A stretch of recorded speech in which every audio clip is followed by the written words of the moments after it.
傲风 M6 旗舰 Pro 按摩遮盖小弹腰2.0。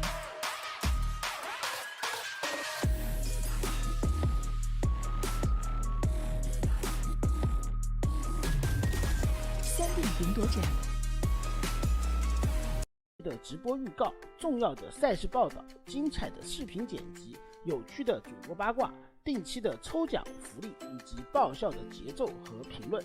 关注 SC Boy 官方公众号，365天每天更新，让你与20万猛男一起更便捷的享受我和黄哥给大家带来的快乐。不要告诉别人哟。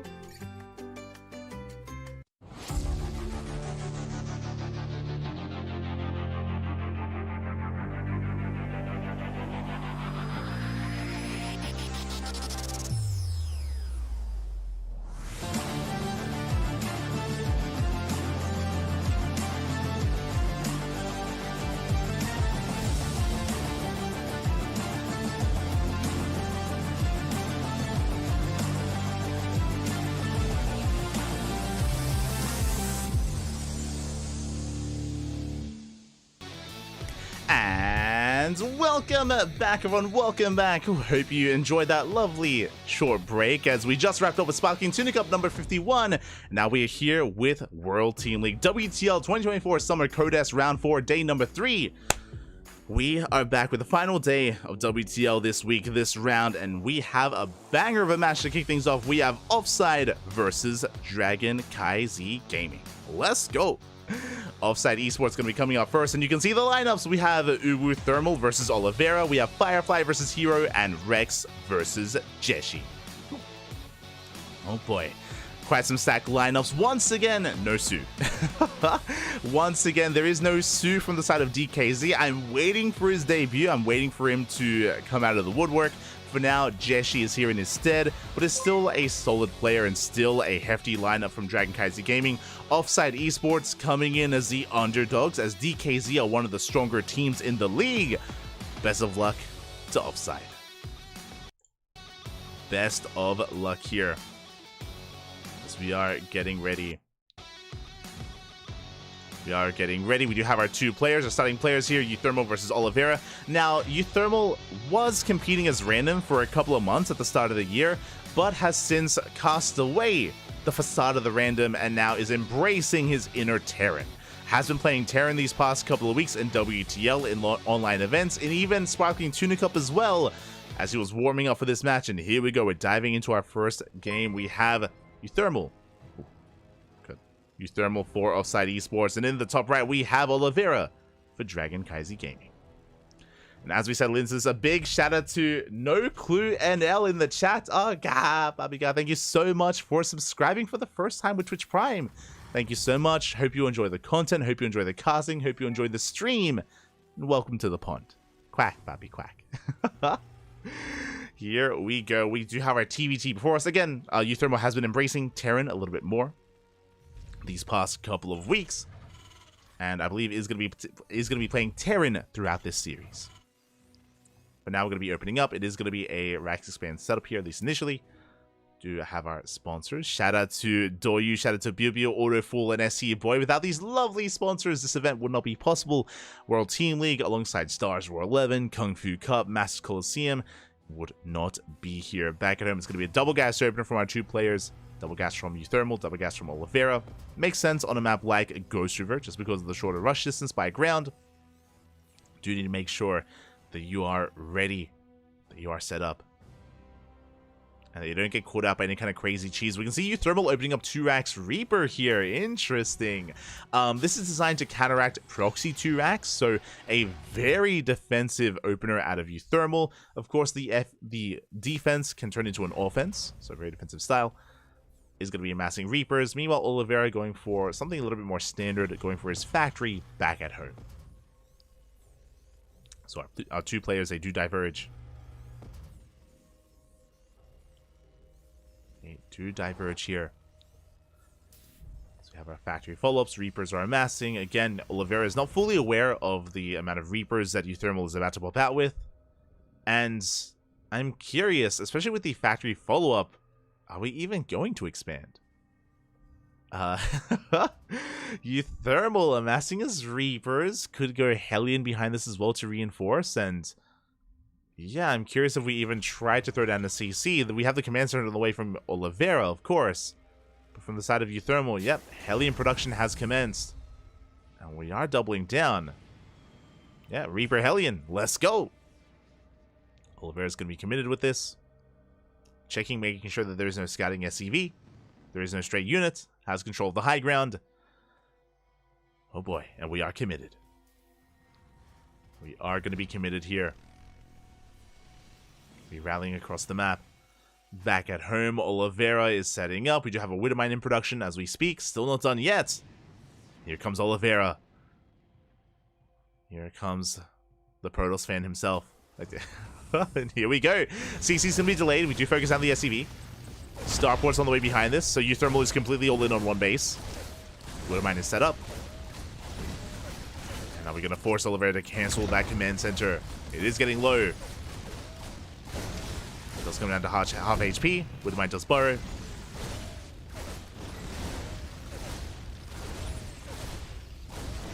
Widowmine does burrow as Euthermal gets behind that base. Does get that base so very low. And Oliveira, he wants to save it. Trying to at least. KDA charge is going to be going off. We do collapse on the army, and the base is going to be cancelled.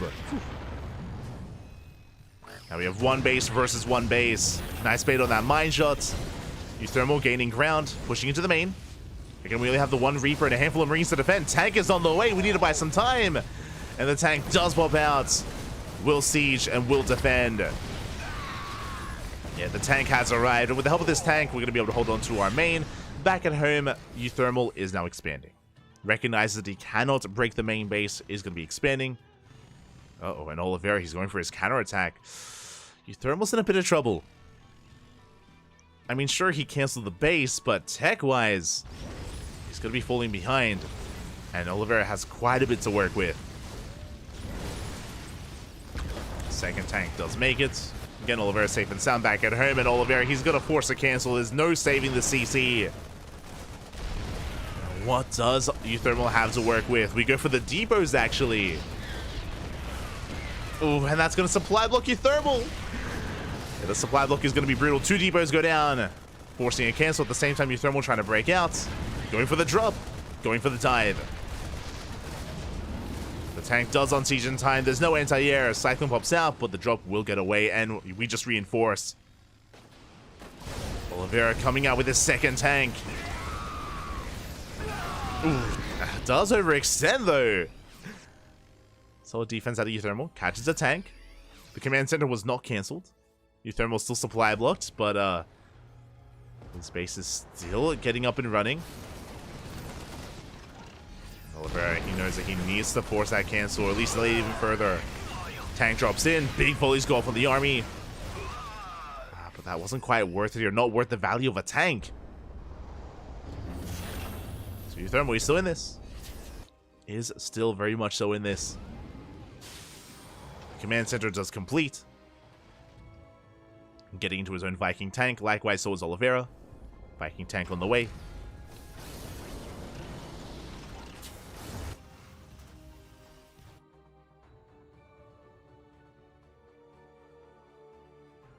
Viking tank is in production.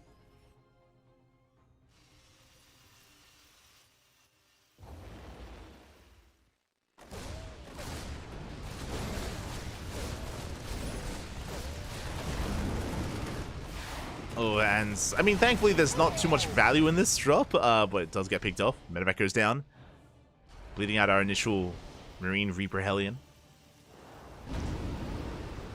But the game is going to be settling. We are going to be calming things down. Oliveira, non-stop drop play though. He has no chill.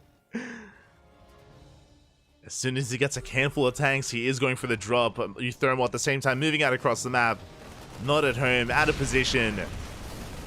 And we're going for the base trade. We do not turn back around. We're committing. Euthermal heads for the natural. Meanwhile, Oliveira, control of the natural over Euthermal already. SCVs are falling. Tanks, they do spawn in. Thermal trying to force his way up the ramp. The boys are being pulled. We get on top of the tanks. The tank is barely going to be going down. Does cost us some workers. But Oliveira is holding. Meanwhile, across the map, looks like the tank did go down. Sniping the Raven for a Viking. Oliveira still keeping the pressure on.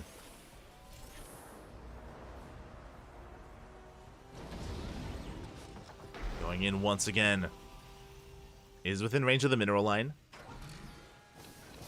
Not sieging. Not quite.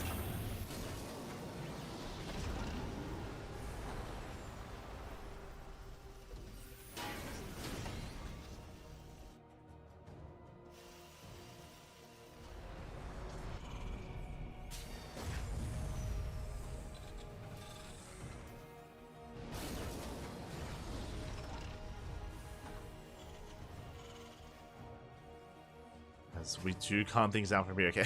So I was like holding my breath for a moment there. I was like, Oliveira, is he going to keep pushing out across that? No. Okay, we're going to be calming things down. Whew.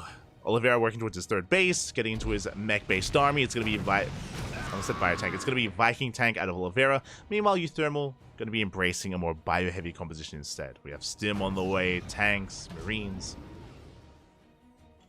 Settling into our bio tank from our blue Terran player. And we have a game. We have our game on our hands. Despite the aggressive nature of this game and despite Euthermal going for such a late expansion and going for a hyper aggression in the early game, we're settling in towards something a little bit more stable here.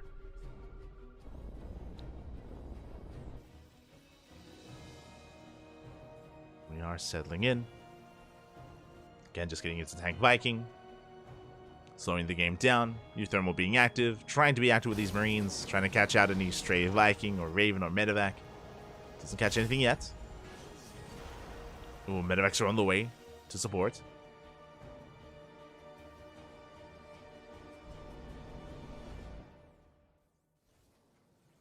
And we'll see if Euthermal can find anything with this. Again, like, the goal of Oliveira is just a turtle. Like, he's just turtling up. He's just fortifying himself in his 3-base setup.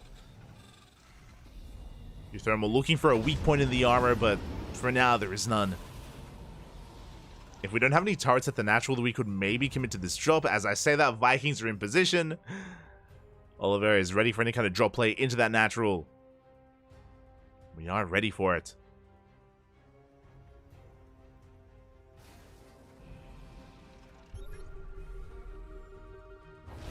And here comes that drop. We just get past the Vikings. Ooh, Raven is going to be going down, but the Marines need to unload.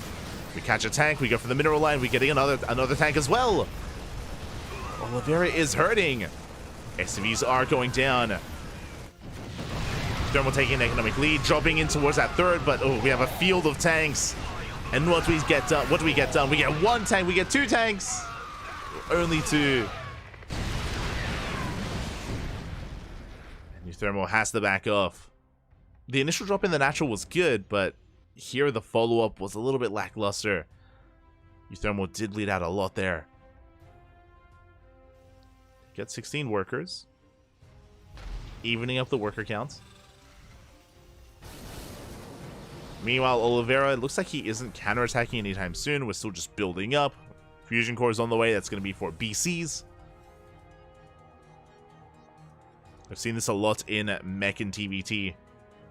Where it's all about the air control, all about those battle cruisers. Oh, technically, I guess we could go into Liberator range. That's another option for Oliveira. Does have some libs.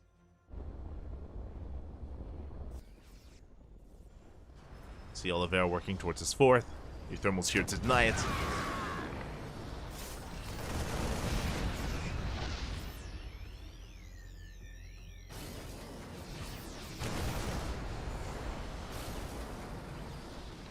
Here to deny it. Euthermal's able to get his own as well. The map getting cut in half. Euthermal now identifying the kind of power and the threat of that air control. He throws down 2 more starports. Getting to his Vikings. There's the BCs! The battle cruisers, they're coming back. BCs are on the way. They're not done yet. The downside, of course, of battle cruisers, they take a long time to produce. A long time to really build up. And Euthermal is moving out towards the southern half of the map. Heading towards that 4th.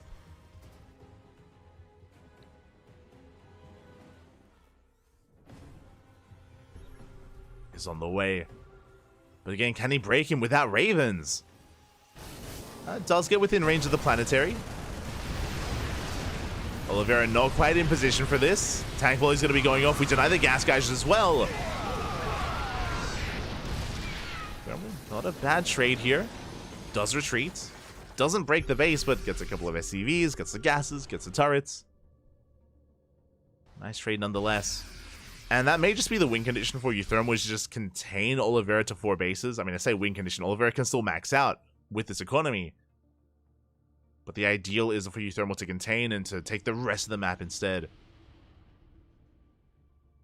And to be able to trade out this army. We'll see if he can. Behind this double armory, this should be for Viking upgrades, your ship weapons, ship armor. BCs are moving out. We do catch them. We go for the stim. Oliveira does react in time. He does pull back. Saves the BCs. Rocks are being knocked down. Oliveira trying to gain access to that natural, but it's not going to happen. You have a siege line ready. Thermal will have to retreat. Does back off. And basically we've entered this phase of TVT where it's just very positional based. Very much so. Especially with Oliveira's more slow or immobile army. He has to try to keep up with the movement of Euthermal. Make sure he's in position for any kind of pushes, any kind of pressure. Euthermal's rotating down once again. The BCs were revealed, and the BCs are slipping into the natural. Yamato is done. And we're going for the SCVs at the same time. Euthermal committing towards the south. Vikings, they pop out just in time. And where's the teleport? Just in time. Do not lose the battle cruiser. Thermal, he's back. There is a Liberator in position. Thermal gets a couple of volleys up, but he won't be able to get the gases the way that he did previously. Yamato's going to be going off. We catch 3 tanks. 3 tanks go down. We have more BCs on the way. The power of the battle cruiser. It's happening.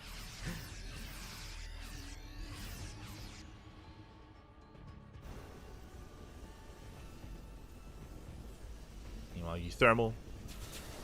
I mean, he's got to sell a Viking out of there. We go. Here comes the mass Viking. How many do we have? This is where I would love to kind of know the Viking count. There we go. 22 Vikings to the 14 of Oliveira. Is this going to be enough? Time to engage. 2 Vikings go down already. Good start for Euthermal. Catches a couple of Vikings. Sims on forward, getting us some of the tanks. The tanks are falling one after the other. BC's being forced back as well, and Euthermal, he's gaining ground. He's forcing Oliveira back. He has control of the skies. Control of the air. And the mass Viking from Euthermal, he's going to be dominating here. Forces back the Vikings, chasing down the BCs. Forces a teleport. But he's came to the production. At this point, doesn't even matter. Oh, the BCs, they did get on top of the tanks. Tanks are going down. At this point, Oliveira is probably going to be forced into Thors. Like, he just can't quite catch up in Vikings. Not like this. We have repair on the BCs. 1 BC goes down. We're down to 3. Down to 2. Down to 1. And soon to be none. So we sniped the final battle cruiser. We did bleed off a lot of Vikings. But we're still on 13. Oliveira is struggling. Down in workers, down in economy, down in Vikings. And he cannot build back up. Here comes that Thor that we spoke about. The Vikings, they don't shoot down, so with the help of these Thors, we can fend off Euthermal, we can build back up. The problem is that Oliveira lost so much here in this defense. He lost, what was it, 4 BCs? 5 BCs? Again, they're so expensive, they take so long to rebuild. Oliveira's on the back foot.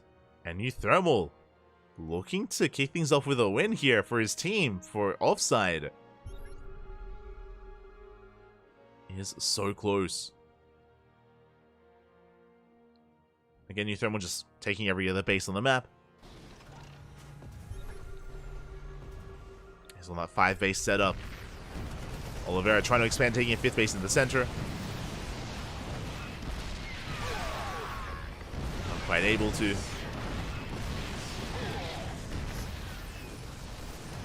Yeah, the tanks are in position. Euthermal denying this CC. And Euthermal is going to be the first to remax. See here, Oliveira trying to rebuild that Viking count. There's 1 BC in the mix, 1 Thor as well. Only the 1 Thor though. Somebody goes up. Gets a tank and we dive on in. Liberators, he's get quite a bit of splash damage on those Vikings. Marines, they come in as well. The BC goes down. It does look like Oliveira now takes that Viking lead. Only slightly. But he cannot expand. He's got Vikings, but the tank is still within range.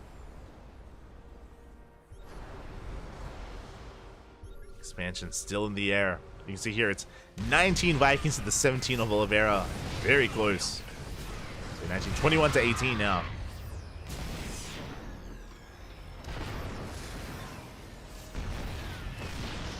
It's all about the Viking. We get a massive wave of reinforcements. They do arrive. Thermal was just banking them up back at home. I believe the upgrades are slightly in favor of Thermal, if I'm not mistaken. He's working on 2-2.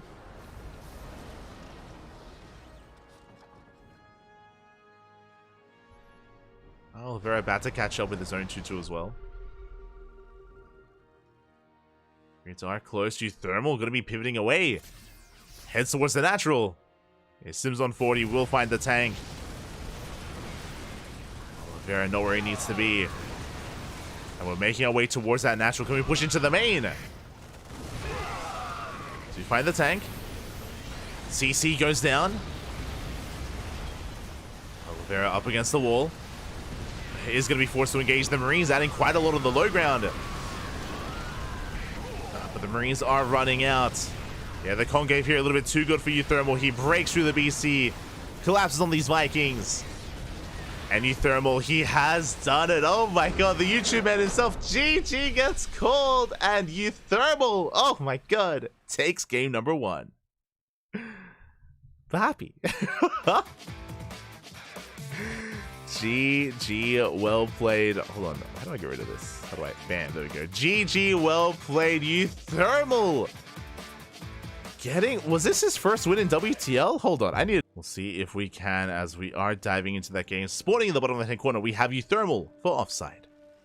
And in the top right, we have Oliveira for CranKy Gaming. Here we go.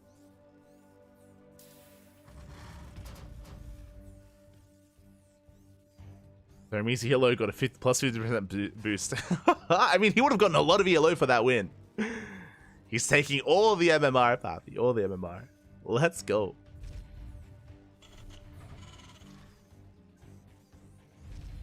As my eyes are definitely on Euthermal here. As a reminder, again, it happened a while ago. It happened like 20 minutes ago. But Euthermal did open up with a 1-base all-in game 1. That's how chaotic things were in that game. This time opening up double gas. So double gas open out of Euthermal. Oliveira going for a Rax expand. More economic build here from our red Terran player. Calling Euthermal's bluff. Despite how aggressive Euthermal was, Oliveira, he has no fear and he should be going for a faster command center. Meanwhile, my eyes are on Euthermal. What are we doing with our additional gases? Do we go into Reactor Reaper Hellion? Do we go for earlier Cyclones? I'm unfamiliar with Euthermal's content, so I don't know if he's like a Thor drop enjoyer or something crazy like that. I don't I don't know. I remember he calls is there like a penguin all in or something that he calls like the Vikings and Thors because they like waddle around, something like that, maybe. I feel like an old man that's like trying to get with the lingo of the hip kids. I don't. What's that build called? Does he rizz it up? Does he? Yeah. But now we're settling in. That factory is on the way. You are old. Keck W. True, true.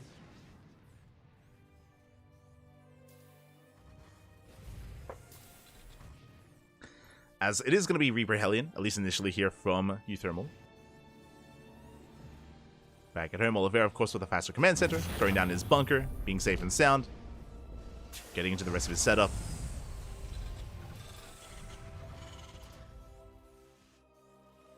Getting into the rest of his build.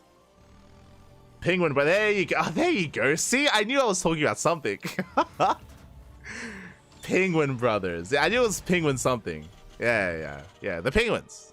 You know what I'm talking about. There you go. I don't even know what that means. Okay.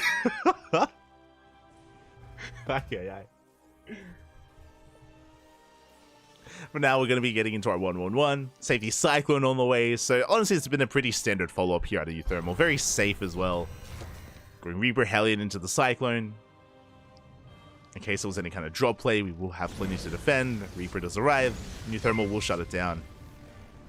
And a big shout out to to Dead Eyes in the chat. Dead Einst? I'll say dead. Thank you so much for the donation here for $13.37. Thank you for the elite donation. Gracias, papi, gracias. See, that I understand. That was, I think, still before my time. Oh, God. But thank you so much. I hope you appreciate the content. I hope you appreciate the casting. For now, we do have our Cyclone drop moving out across the map from the side of Euthermal. And we'll see what he can get done.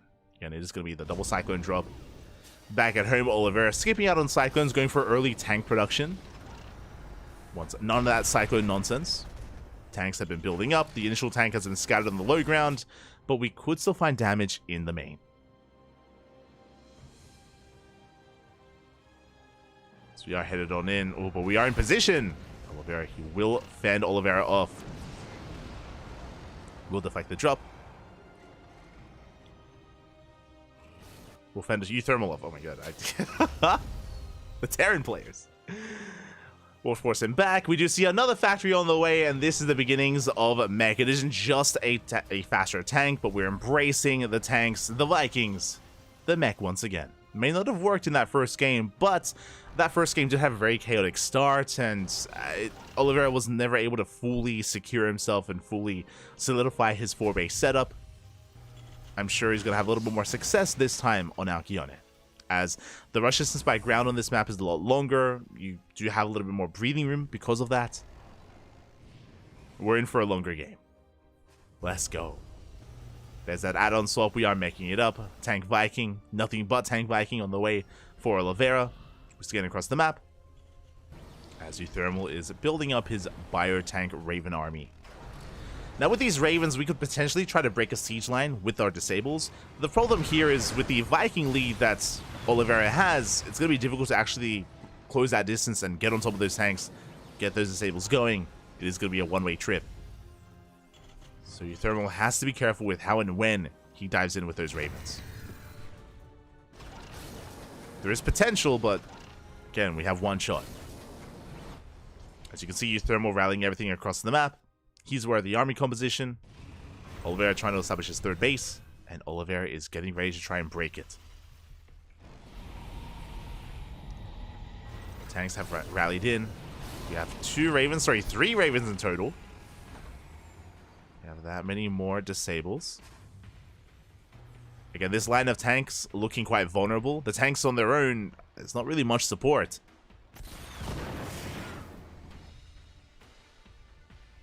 See Euthermal with those Cyclones, hoping to maybe even drag those Vikings out of position. Oh, that's a lot of tanks. Initially, there were 4 tanks. We're getting up to 7 tanks here at the 3rd.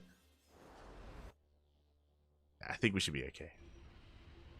Meanwhile, Oliveira throwing down 2 more starports. Fusion core on the way for CC. Oh, sorry, 3rd CC. That's going to be an earlier BC switch here from Oliveira. See if he can get away with it. Euthermal just biding his time. It might just be a little bit wiser here for Euthermal to hold off on any kind of push and maybe even deny the 4th. as Oliveira is going to be spreading himself thin once he does try to take a 4th base. Yeah, the tanks are spotted. Thermo not really liking his chances, waiting for Stim, +1.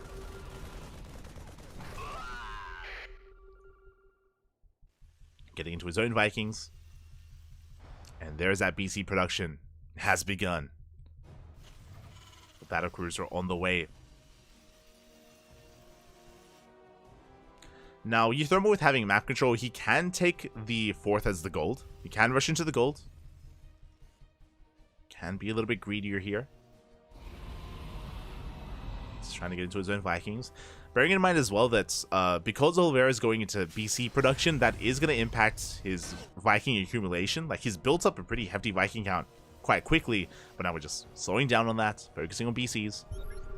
Scan will reveal this. We do get eyes on the tech labs on the starports, and I think we barely missed the fusion core, but I mean, you see tech labs on the starports should be BCs when your opponent's playing mech.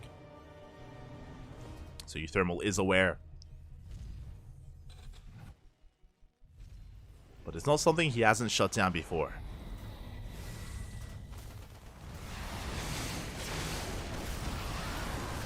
That's here we go. We go for the dive. Disables almost every single tank, and we do break through. I wasn't sure we would, but we do bust into the 3rd base. Marines, they head into the mineral line as all SCVs are going down.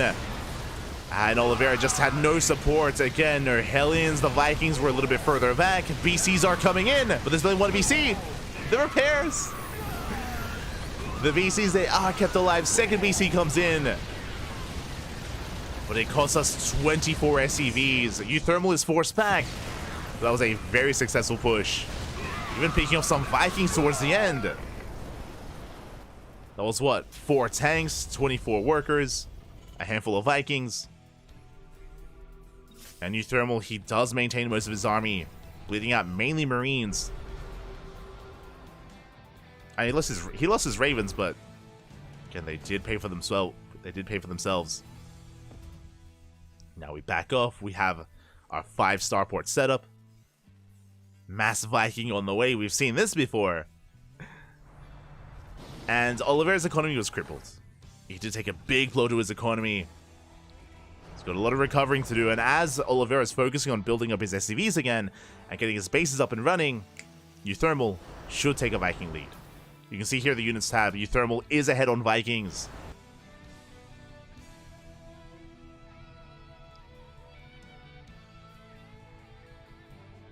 Is up on that Viking count.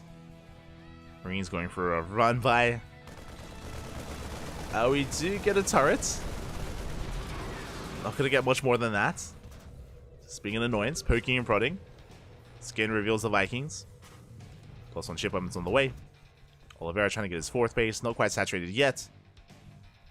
Euthermal is moving out again. He has a supply lead. Give Mark a TVT. He can make some magic happen here, Bobby. Let's go. He's pushing.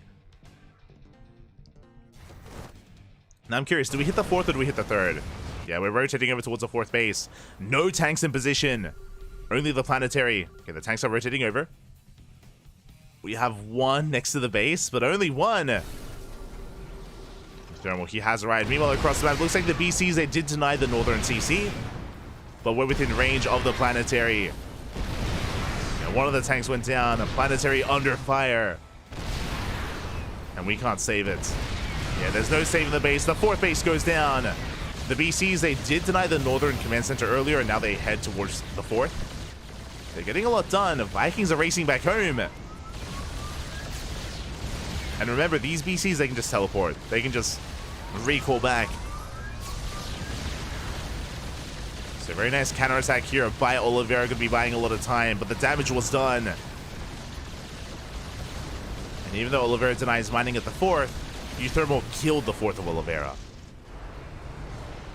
16 SCVs go down. Supplies evening up. Euthermal now rotating over towards the fresh 4th of Oliveira. The linear 4th. See here the units tab. We have 27 Vikings to the 22 of Oliveira. But there are 5 BCs. And BCs, they can tank a lot of shots. Here we go, we're pushing in. The tanks do siege. Vikings gonna be going ahead. We do kite back. Good kiting there from Euthermal. Gets a BC, collapses on the Vikings. And Oliveira, does he have enough here? Again, the BCs, they aren't able to support too much. Reinforcements on the way. The Vikings of Oliveira, they come out on top. He does force back the army, but he lost 20 workers. Saves the base, though. Does save the CC. Oh my god, and Oliveira, calm down. He's gonna chase down the tanks. As many as he can. The game is getting scrappy. We're getting down and dirty here. Oliveira, he saves that 4th, so he's getting his 4 base economy up and running. Working on a 5th. Now, what's a little bit worrisome is the BC counts. I believe Euthermal killed 2. I think he managed to snipe 2 BCs, maybe even 3, because there were 5 initially. It's getting back up. Thermal to bleed out little workers as well. Still a very tense game.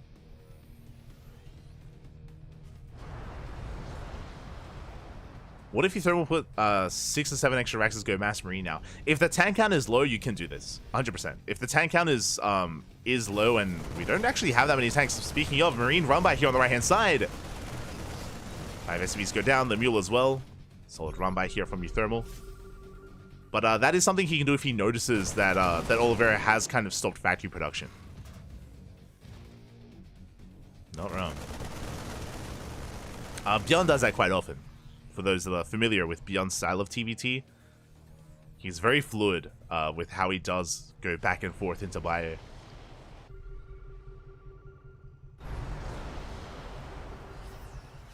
Thermal, he does rock up once again. He's within range of the CC.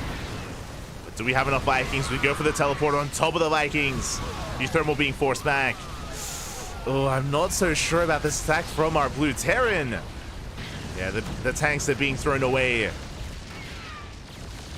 this was not it.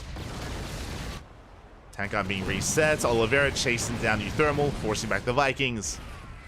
You can see Euthermal shaking his head there, and he knows that he has lost quite a bit. Lost a lot of momentum. That's what I was going for. And for the first time this game, we see Oliveira taking quite a substantial supply lead, and that is terrifying.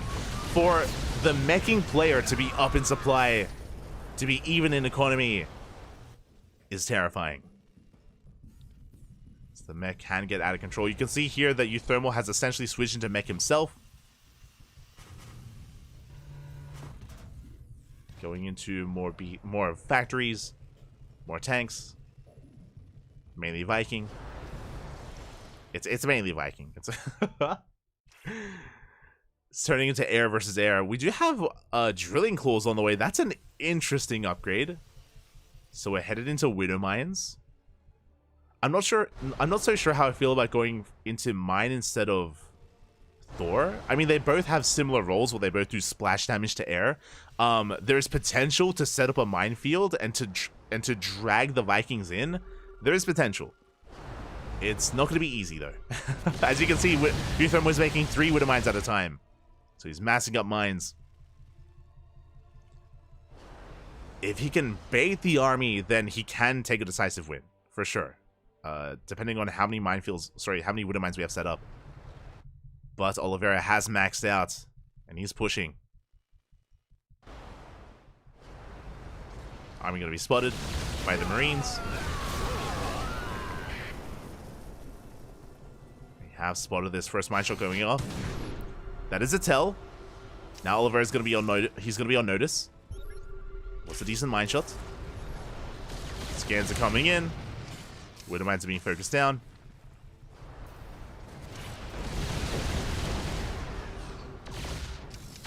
Oliveira's army is softened up from the Widow Mine shot earlier.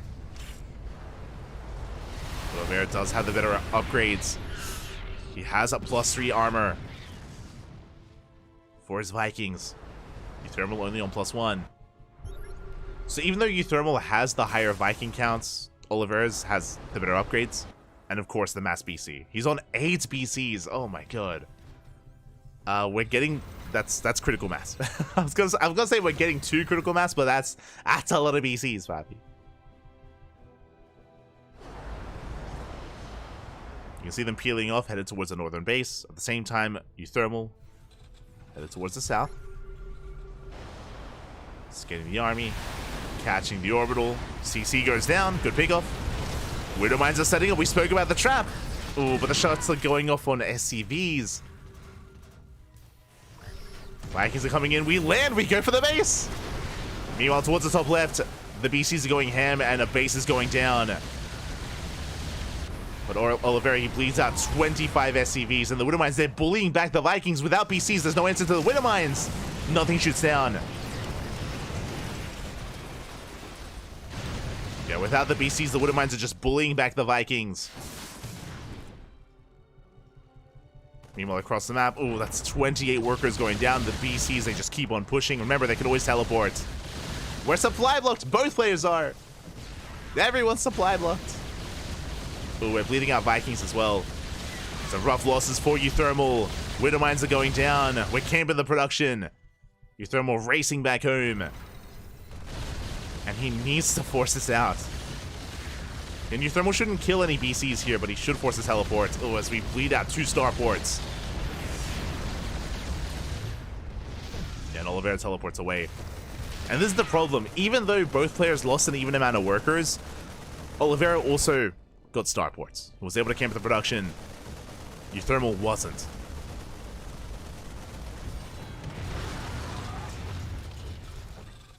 Turrets are on the way. Then we're rotating over towards the left-hand side. Oliveira's remaxed. And we should deny this northern base. Oh, I say should. Oliveira not too far behind. He has been mixing in some Ravens. There are Ravens in the mix. They can anti-armor missile. Widowmine's going to be setting up. Getting workers. And they're going to be connecting with the BCs. Not bad. BCs are softened up, but they're tanky boys. They can take it. 1 BC goes down.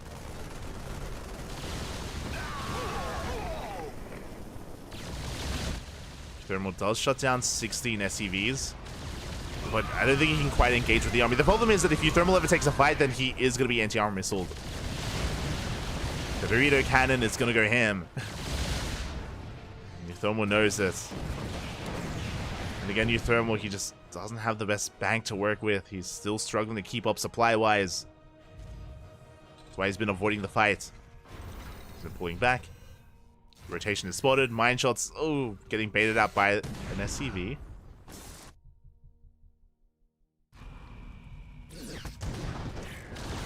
Yeah, Oliver intentionally using the SCVs there. Baiting out shots. CC goes down. Oh, the Widow Mines! We catch the Ravens! A good chunk of Ravens go down. But there's still 2 more left in the main army. But that's what we're hoping for. We're trying to cause some chaos here and just bait him into some mine shots. Take down Ravens, take down some Vikings. Widow Mines are scattered about.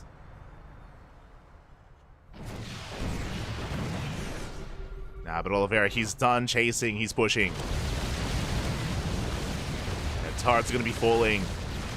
We hit the 3rd, and there's no saving it. Vikings from behind. Widow Mines, they barely burrow. Big connection. Had a decent mine shot. There's that anti-armor missile. Yeah, we blanket the army, and Oliveira, he cannot engage. Not like that.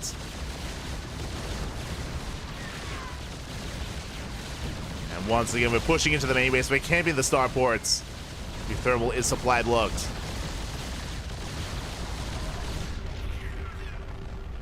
Now, the anti-armor missile is about to run out. Do we have another in the chamber? I think we do. Yeah, looking at the energy, yeah, we do. Do for sure. We do kite back.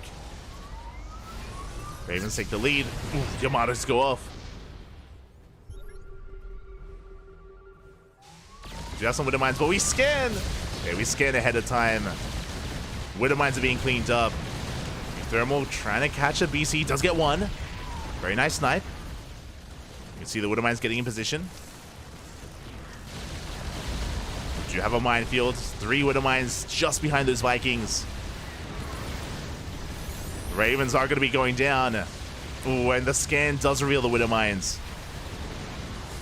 Yeah, he is aware. Euthermal forced to engage. Mine shot's not quite going off. A lot of Vikings going down. Bearing in mind that Euthermal cannot replace this. And we teleport on top of the Vikings. We go for the teleports. And the mass BC is too much for Yamato. What little is left.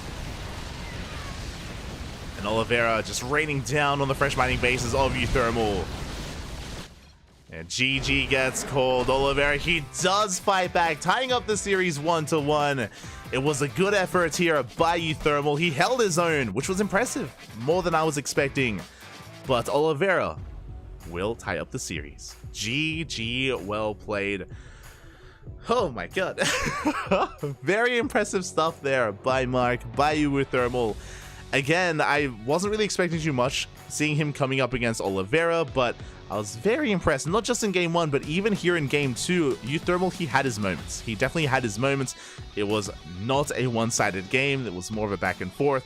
Obviously, the BC count building up over time was an issue, was a problem that was never dealt with, but outside of that, good effort there by Euthermal. And we're tied up 1-1. We are now tied up 1-1.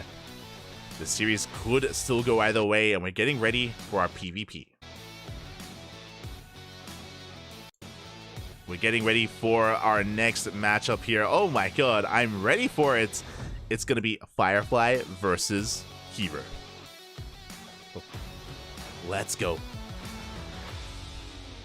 We have Firefly, the man of the hour himself, the ace player of Offside Esports. Oh, you love to see him. You love to see him, Papi. Big fan of Firefly here. Again, he's typically the one that his team has to rely on, and I mean, Euthermal, he did well. He did well for himself tying up the series, but now the pressure is on Firefly. Now, we have seen Firefly defeat Hero in the past. That has happened before, but we're asking for a little bit more. Can Firefly even 2-0 Hero? That'd be crazy. That'd be wild. That would be wild. Again, Hero, he did play against Firefly last week in Stars War 11. For those that were here for it, Stars War 11 was last weekend. That's why there was no WTL. And they faced off at the offline event in the quarterfinals. And it was a very close series between Firefly and Hero. Hero did take it in the end, but Firefly did make Hero bleed. And if you remember, even in the games where Hero was winning, he was barely winning. I'm reminded of the Oceanborn game. I think it was game 2. It was game 2 between Firefly and Hero. Oh, and we're diving in. And spawning in the top left-hand corner of Amphion, we have Firefly for Offside Esports. And in the bottom left, we have Hero for Dragon KZ Gaming. Again, Hero having a solid performance over the weekend as well. Did come in as the runner-up in Stars War 11. But he had a beautiful series against Maru in those finals. Went all the way to Game 9. How often do we get best of 9s, and how often do we go all the way to the ace match in a best of 9? Hero showing us why he's the best, at least offline Protoss player out there. Arguably the best Protoss, period, but you know, it's kind of hard to judge, especially when we're limited with the events that we can see max packs in. Feels bad, man. Feels bad. At least this event is offline. Oh, sorry, online. Kind of. If you didn't hear, the organizers of WTL did say that they wanted to make the finals an offline event in China for WTL. So that is also something to look forward to. They're planning to fly the finalist teams over. I believe just the top 2, but it could be the playoffs that they're planning to have in China, which would be interesting. We'll have to double check. Regardless, we are setting up for our gate expands. We do see both Firefly and Hero trying to lay our expansions. Again, we're loading into Amphion. There is a ramp coming into the natural, so it is considered safe to go for more greedy builds, as both players have opened up double gas, and we should be going for Stargates. Now, this could be the beginning of Phoenix Wars. What I'm referring to is that both Hero and Firefly should be throwing down Stargates momentarily, as they have the gas for it, or they're soon having the gas for it. And if they both scout each other going for Stargates, then it means that both players should be making Phoenixes. Cybercores are finishing up, and there's the Stargate for Firefly, and there's the Stargate for Hero. So again, because it's Stargate versus Stargate, because they scout each other, this is the beginning of Phoenix Wars. Oh boy. Well, let's strap ourselves in. Now, it is difficult to break out of Phoenix Wars, not impossible. We have seen some players try to deviate away and head into Blink Stalkers from here, The problem is it's difficult. If your opponent realizes that you are stopping Phoenix production, then they can just push in and punish you and snowball out of control. It is very risky trying to break out of those Phoenixes once we're locked in.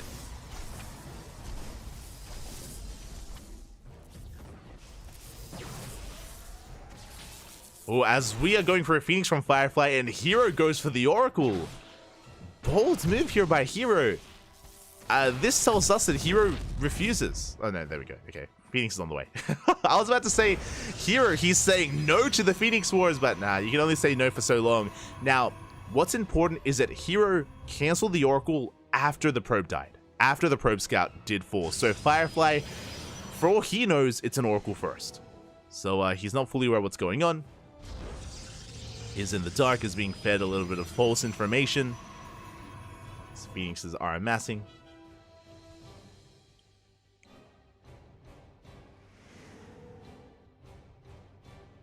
Phoenixes are going to be amassing here. Settling in back at home. And we'll see if we commit into a second Stargate. Ooh, Firefly going for the Robo. Okay, meanwhile, Hero, there's that second Stargate. So, because Firefly doesn't know that Hero's committing into Phoenixes, this could be why we have the Robo instead, and this is dangerous here, as this confirms that Hero will take the Phoenix lead. Once that Stargate gets up and running. And again, a lot of the decision-making for Firefly could just come down to the fact that he saw the Oracle on the way. That Robo can help with Immortal production, can help with a gateway-focused army. Firefly does move out. And does come across the army. He's now aware. He has to fall back. And what is the plan for Firefly here? Yeah, there's the Immortal on the way that we spoke about, but the Immortal, it's not going to help at all. It doesn't shoot up. Uh-oh. And again, there's a reason why, like, in a PvP, once you start making Phoenixes, you have to double down. I mean, I'm getting ahead of myself here. We'll see if Firefly can defend against this. Does collapse on the Phoenixes. Oh! Do bounce off each other. Hero has yet to really make use of that second Stargate yet. Needs to wait a little bit longer to build up that Phoenix count. Firefly hoping to catch a reinforcing Phoenix, but doesn't find one yet. Does catch a probe. And he does force the recall. And the recall forces the recall. That's PvP. Let's go. You know, back at home, Firefly building up additional gateways. Hero moving out.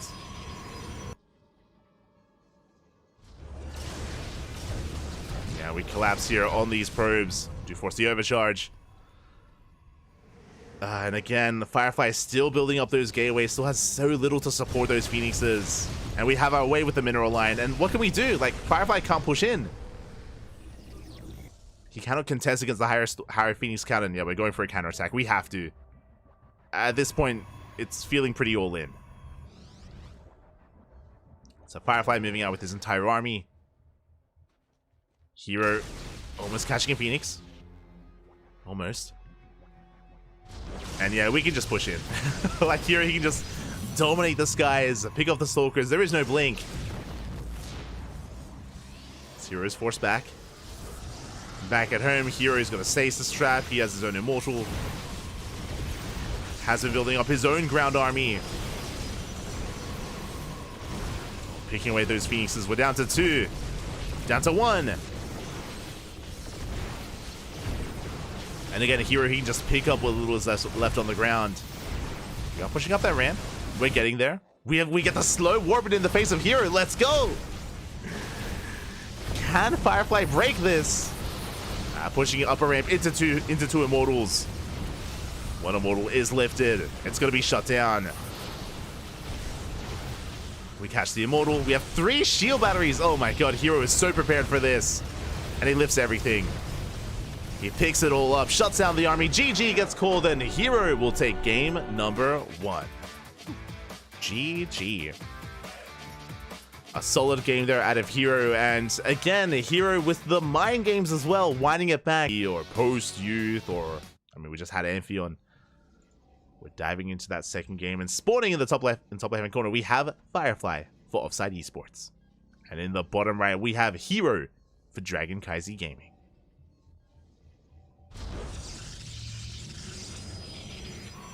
Now, as opposed to Amphion, we should be seeing 2 gate openers. A big reason why our players are forced into gate expands, or I say forced into, why they chose to go into gate expand setups, is because of the ramp leading into the natural on Amphion. Does signify that it is safe to do so, to be a little bit more economic and greedy. It's similar on Site Delta, it's similar on Post Youth as well. But here on Oceanborn, we should be seeing 2 gate openers. It is more of a rarity to see a gate expand, unless you're Max Pax, or Christiane, or sometimes Hero. But now gases are on the way. And I've got my eye on our players here. Are we? Okay, there we go. I was like, are we going to be skipping the gateway? We are not. So 2 gate opener from our players on the way. Should be leading to the Cybercore, into our initial units of choice. We're getting into a much more standard PvP. There is no proxy. Hero was a little bit more adamant and a little bit more careful about scouting, went across the map immediately to get eyes on the opener, on the structure. Meanwhile, Firefly, going for a bit of a delayed scout, is going to dip in and should get eyes on the second pylon placement. And with this scout, we confirm that there is no proxy. The second pylon has been confirmed for both players. That second pylon is in the main. So we know we're safe and sound. And what additional units do we work with? Do we go Stalker Sentry, Double Stalker, Double Adept? Oh, it looks like greedy builds from our players here. We're going Sentry into Nexus. You can see Hero, he cancels his Zealot, goes for a second Sentry. Basically, Hero is cutting corners for a faster expansion. Firefly, I believe, is he going to be canceling that first Stalker? Curious. Does confirm the Sentry. Nexus is going to be thrown down. So quick expansions here from Hero and Firefly, both players playing economic. And we're just mirroring each other completely. We're just completely mirroring each other here. Faster expansions, we have robot responses. To get into earlier Immortal production means delayed blink, means delayed aggression. We can, of course, harass with a Warp Prism, true, with like Adepts and Warp Prism. But for the most part, we're easing our way into Oceanborn, where we're calming down.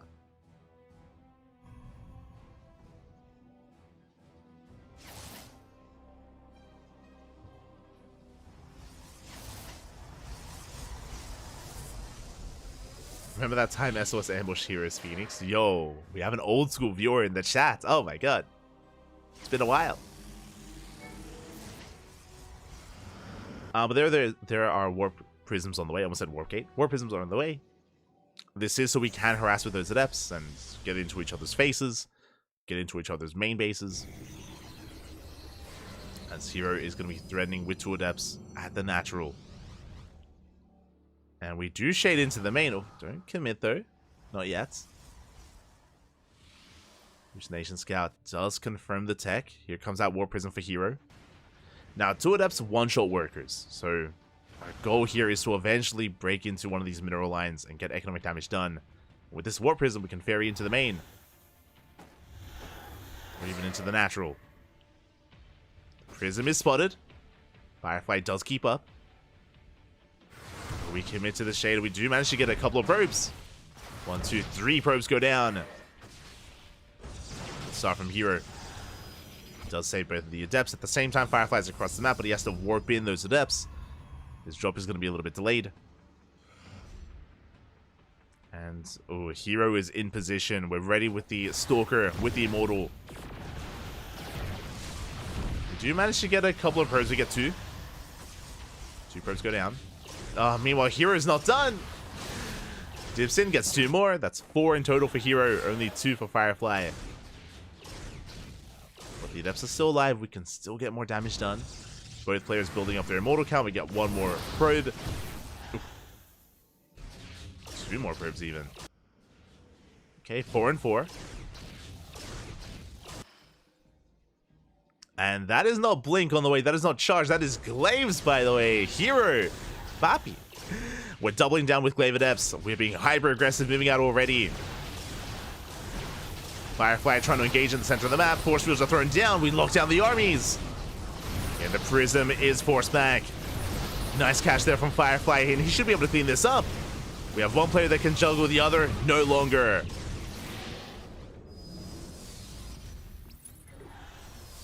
Firefly does take the fight. Third base being taken. Now, what's important here is that Hero, instead of throwing down a Nexus, that's 5 gates. It's a 2-base all-in. With Glaive Adepts, Hero, he's going for a 2-base all-in. Glaive Adepts, they do a great job at buffering the Immortal-based army. Getting across the map. Oh, got the Prism! No! The Prism gets low! Oh my god. And a Firefly, he is going to be able to get away. Whew. Did bleed out an Immortal.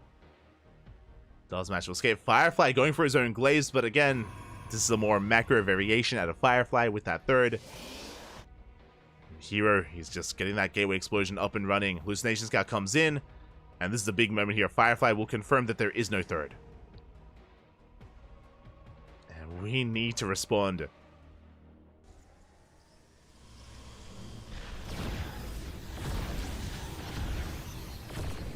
Immortal drop in the main. Forces a defensive warp in.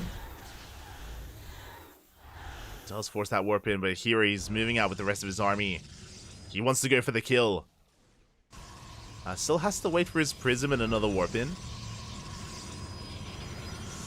And where are shield batteries? No shield battery at the third. It just now started. Oh. It's just now on the way. Hero, he's not going to wait any longer. Warping in 7 Adepts at a time. The pylon's going to go down. Depowers the shield battery. And we're pushing in with our massive Immortal Adepts. They collapse on top of the army as well, looking to chase it down. Even shading past. Yeah, we don't even need to. And Firefly just cannot keep up. Not with his 2-base sword. And boys are being pulled into Glaive Adepts. You hate to see it. Overcharges pop, but it goes down immediately.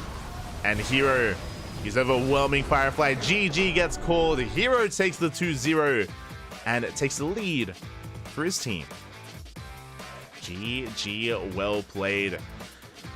Again, both players were keeping up with each other. I mean, Rex, what I love about Rex, oh my god, is it just jumping right in? In the top left-hand corner, we have Rex for Offside Esports. And in the bottom right, we have Jeshi for DKZ. What I was going to say is that Rex has been very specialized when it comes to WTL. Every time we see him, he comes in with like a prepared build. It's been a lot of fun. I've been loving to see Rex week after week in WTL. We saw Rex pop off, I think it was against Cure, right? It was in the second round. Yeah, Rex versus Cure. And Rex, he took a game off of Cure. It was crazy. It was very impressive. But yeah, it was with an all-in, of course. I was able to catch Cure off guard. But that's what I'm here for. I'm here for some wild builds. As Rex is forced to take the unnatural natural. Jeshi back at home, opening up Gate Expand. For some context here, Jeshi needs 1. Jeshi needs 1 win to claim the series for his team. And for DKZ to be our winners here at the start of the night. Meanwhile, Rex has to fight back and get a 2-0 to force the ace match. The pressure is on. The pressure is on Rex. There's that Gate Expand from Jeshi. No, Su, yeah, there hasn't been a Su yet. I believe Su has yet to compete in WTL this season. It's something that we have pointed out. Even though Su, I brought this up a couple of times. I don't want to harp on it too much. But even though Su joined Dragon Kaiser Gaming, and I thought that he joined for WTL, Su has yet to compete in WTL. It's been Oliveira, Hira, and Jeshi week after week, which has been surprising to me. It's a bit of a shame. I would have loved to have seen a little bit more Su, and I mean, he's been doing well for himself in GSL. You know, he's been doing well in that aspect. Don't get me wrong, but has yet to debut. Has yet to debut in WTL. Hopefully at some point this season. And hopefully at some point in the round robin stage, you know? Next week. Copium.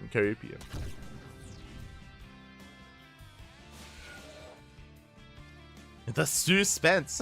Exactly. It's killing me. There's so much suspense. I stand, you're an animal, by the way. You're... Hey. Back at home is going to be a Stargate opener out of Jeshi. We are going to be opening up Stargates.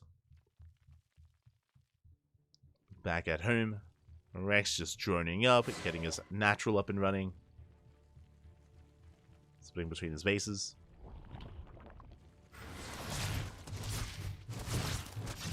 The Adept does actually come into the shade. We pick off the Lings, not that much to defend in the main.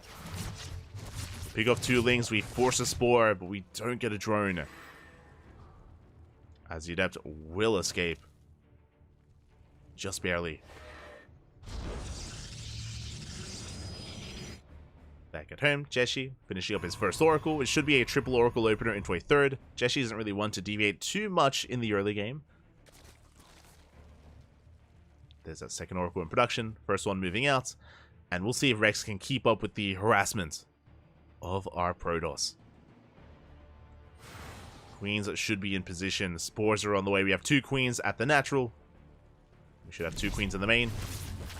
And we're going to be able to pick off 1 drone. Only 1. Rex does pull away in time. So far, solid defense from our Zerg player. Evo Chamber gets thrown down. Bit of an earlier Evo Chamber. This should be for +1 melee. Should be for that melee upgrade.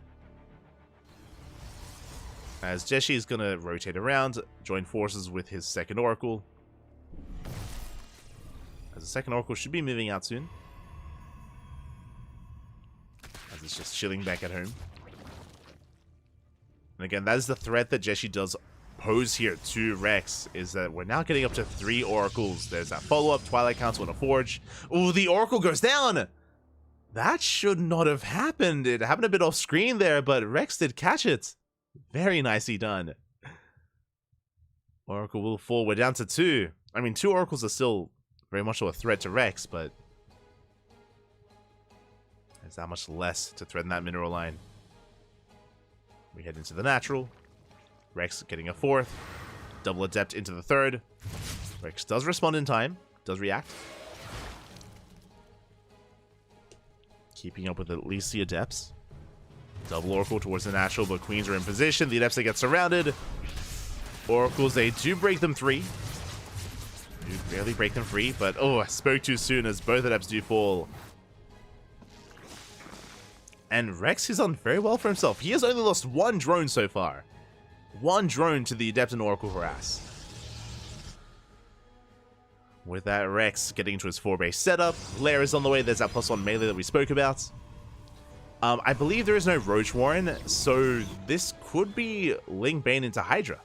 This could be Ling Hydra from Rex. We'll keep an eye on that production tab. Oracles dip in. They get 1 more drone. Quick reaction out of Rex. And, oh my god, the Spores! The Spore tricks out of Rex, refusing to lose more workers. Pappy, calm down. But there's the production tab. We do see the Roach Warren on the way, so we're not rushing into Hydras. We do have the safety Roach Warren. Get into Ling Bane at Roach Ravager. Meanwhile, Jeshi building up, and he's not going for any kind of big timing either. We have Blink Stalkers, yes, but we're working towards Colossus. So Colossus production has begun. Gas is being taken, Infestation Bit's on the way. So we're still going to be committing here into Ling Bane Roach Ravager. Jeshi going double Robo Colossus. This is a little bit old school. This was very popular last year in 2023, especially the beginning of 2023. But we have seen this kind of fall out of fashion a little bit here, as Jeshi should be building up towards a 4th. Basically, our big power spike is our first 2 Colossus, then our 3rd and 4th Colossus. We should be working up towards a 4 Colossus timing. But Jeshi still has yet to expand. Colossus is revealed. Rex is aware. Rex already working towards a Hive. And now that he's seen the Colossus, we should be working towards Vipers. Vipers should be on the horizon. That would be a secure way to deal with these Colossus. See if we can get there.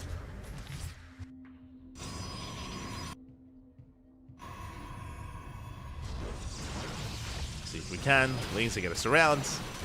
Forcing out the blink. Rex reading that as well. Very nice movement with those Lings. Catching the Stalkers. Was that a kill? I saw the pylons were cancelled. The base, I'm not so sure. Uh-oh. Regardless, the fourth base is denied. And Rex is working towards is working towards Hydra Lurker Viper. So not just the Vipers with that Hive tech, but also the Hydras and Lurkers alongside them. Rex has been preserving that gas, hasn't made too many roaches, hasn't wasted his gas carelessly.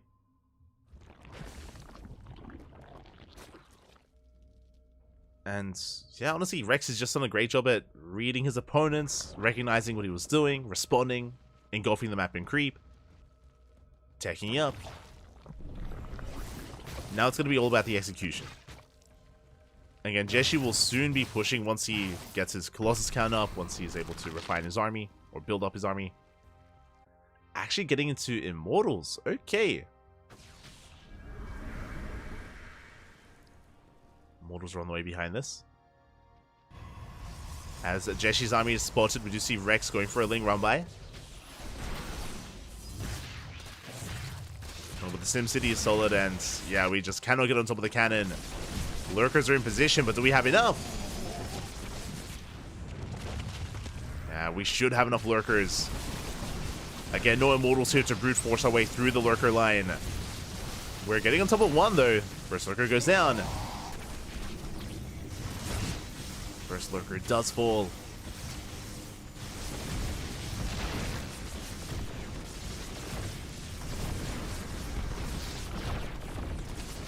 We're almost going to get the second. Our Immortals have arrived. We can see Rex is buying time, building up his Ling Hydra. Ooh, Jeshi. Building up that Death Ball, though. And can he be stopped? He's getting on top of the Lurkers. Yeah, and Rex, he has to give up this position. The Vipers, they get here just a little bit too late. The Lurkers have already fallen. Ay, ay, ay. Yeah, even one of the Vipers gets focused down as well. So there were no abductions, no yoinks. Rex, he was almost there. We needed a little bit more time. The base does fall. Now we yoink into the Disruptor, and I mean, we do get the kill. But Jeshi gets the base, and he gets 15 drones.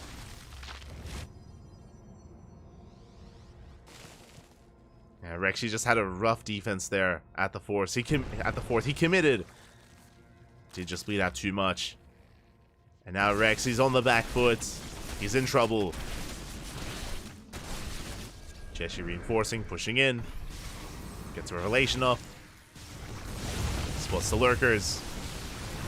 Observer is kept alive. And yeah, we're just forcing our way through. Again, there's just so little support here for those Lurkers.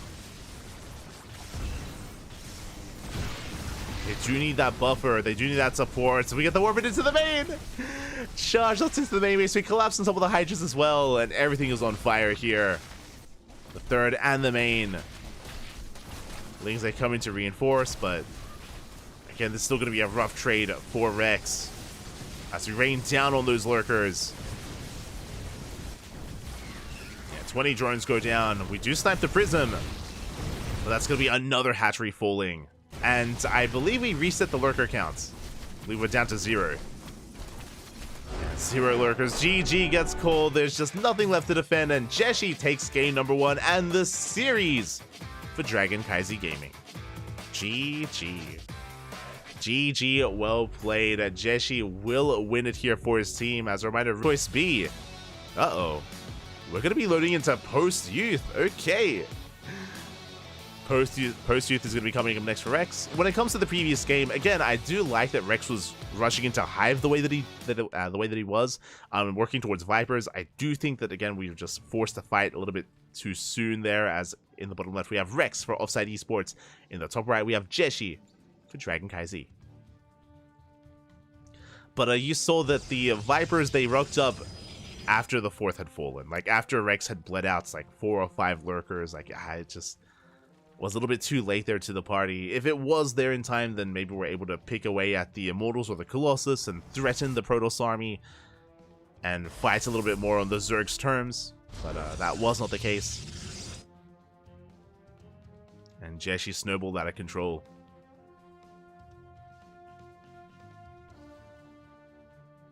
The series is over? Yes, yes. So regardless of how the scoreline goes, every game is played.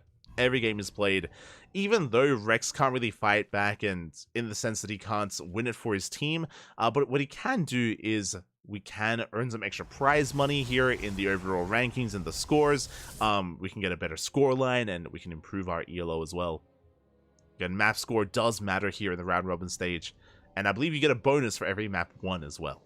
So you do earn more prize money depending on how many games you win.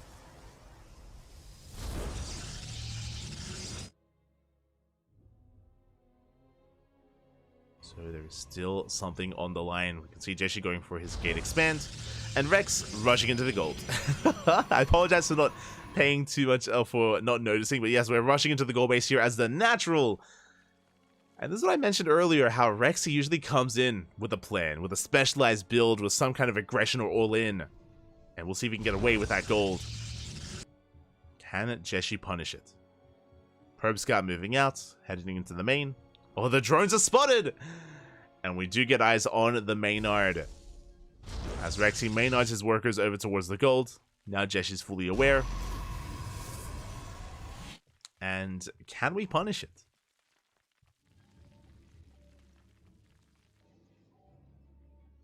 Exclamation mark WTL format. There you go. There you go, man. We have the command in the chat. Meanwhile, Jeshi, how do we punish this? Twilight Council. It's going to be a Twilight Council opener. We have a couple of different options available. This could be Glaives. This could be DTs, Dark Templar. We do have options.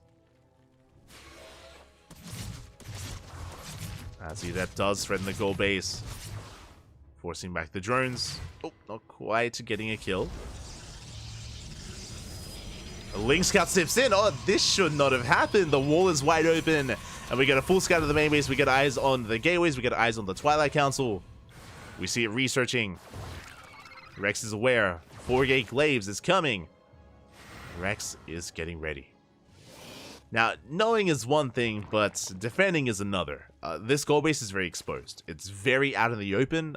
It's going to take a while, a little bit longer to reinforce and to actually muster a defense.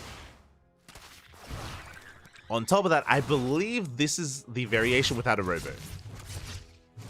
I believe there is no robo with this 4-gate Glaives, which means this is a more macro variation. We get one drone. Barely not another. But the way this works is the money that would have been spent on the robo should be spent on a third base instead. So a macro Glaive build. And there's the third. So again, as we mentioned, there is no robo, which means there's no warp prism. We're just warping it back at home, and then we're sending it across the map.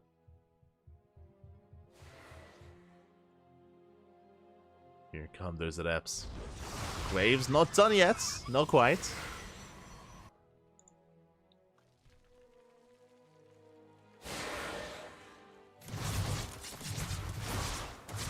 As the Eps, they do move out, they threaten the goal base. They don't get too many kills, but they deny mining as they head into the main. And what is there in the main base to defend? Again, we spoke about it, the bases, they're so spread out. Magic has 3 drones. We get a 4th. Roaches are popping out just in time. And Rex hasn't lost too much, but he also hasn't been droning. Or he also cut workers early on, I should mention. So we shade back into the main. We get a 5th, we get a 6th drone.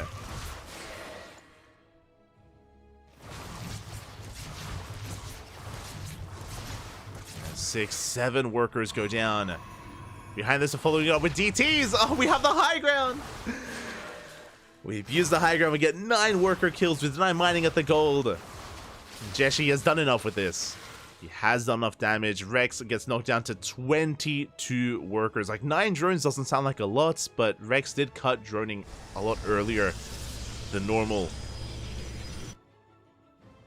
The gold will help when it comes to recovering, but remember, Jeshi also has half a gold base.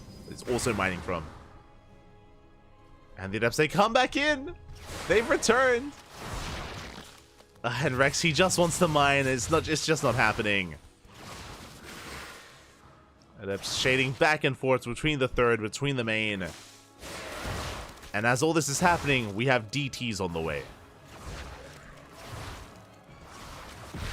We get the Queen.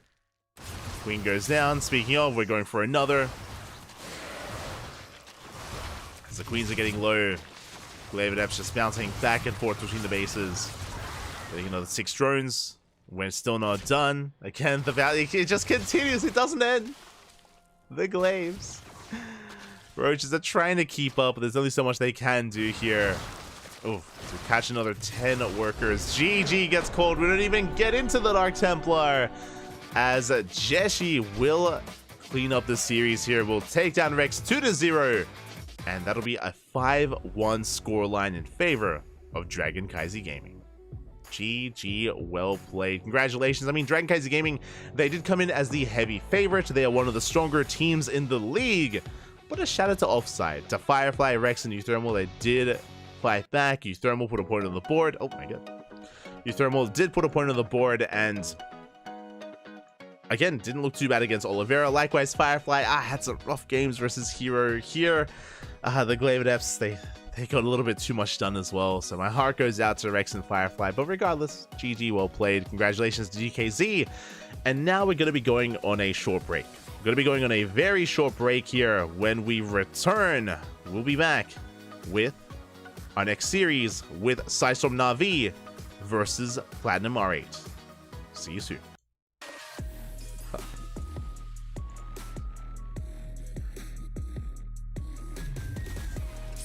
赢夺者，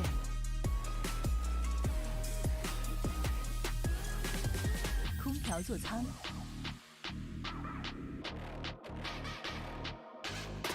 目的地新速地，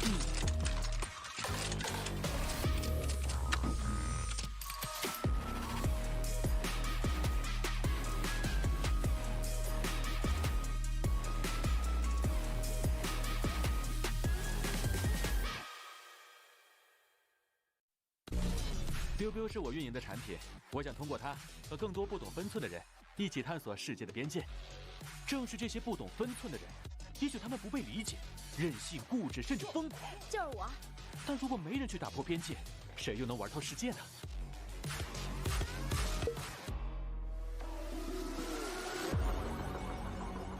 打开微信，搜索公众号“星际老男孩 SC Boy”。这里有每日的直播预告、重要的赛事报道、精彩的视频剪辑、有趣的主播八卦、定期的抽奖福利以及爆笑的节奏和评论。关注 SC Boy 官方公众号，365天每天更新，让你与20万猛男一起更便捷的享受我和黄哥给大家带来的快乐。不要告诉别人哟。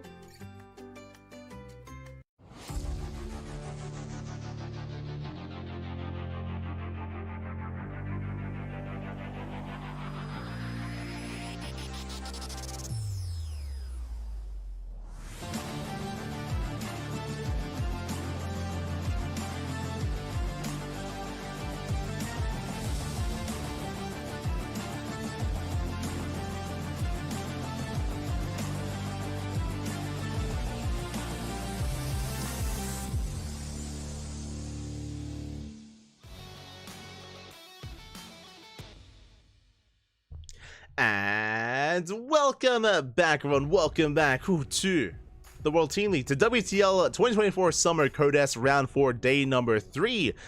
Welcome back to our second matchup of the night. We just wrapped up with Offside Esports versus CranKy Gaming, and now we have returned with Psystorm Na'Vi versus Platinum R8.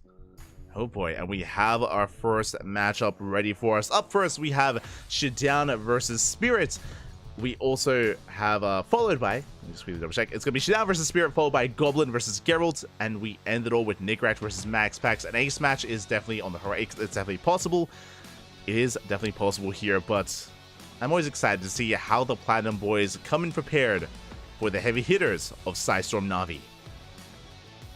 Again, Spirit was on Psystorm for a long time, so it's great to see that they have joined forces. Spirit now no longer on Psystorm, representing Na'Vi, and they have partnered together with Psystorm Gaming to compete in WTL.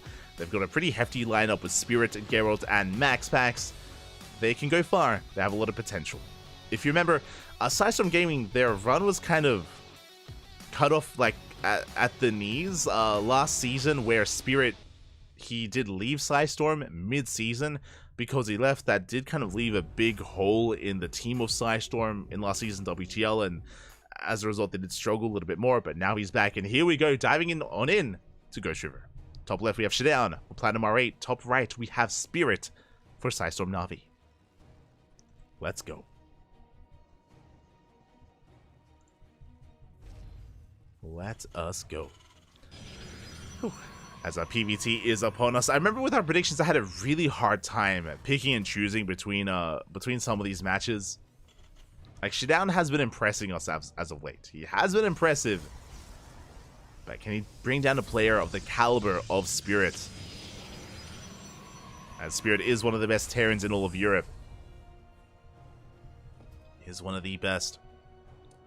I'm sure just getting ready to travel for DreamHack Dallas next weekend. That is on the horizon. Not too sure if Showdown is going. I haven't seen the players announced for the open bracket yet. But I do know that there are some players from Europe and players from Korea that are going to be traveling to try to work their way through that. Again, wish them all the best. For now, it is going to be an economic opener from our Terran player. It's going to be a Rax Expand single gas opener from Spirit, which is bold on Ghost River. Is going to be bold here. Across the map, Showdown opening up with his own Gate Expand, or Gate Cyber Expand. A bit of a safer opener out of Showdown. So Nexus is on the way.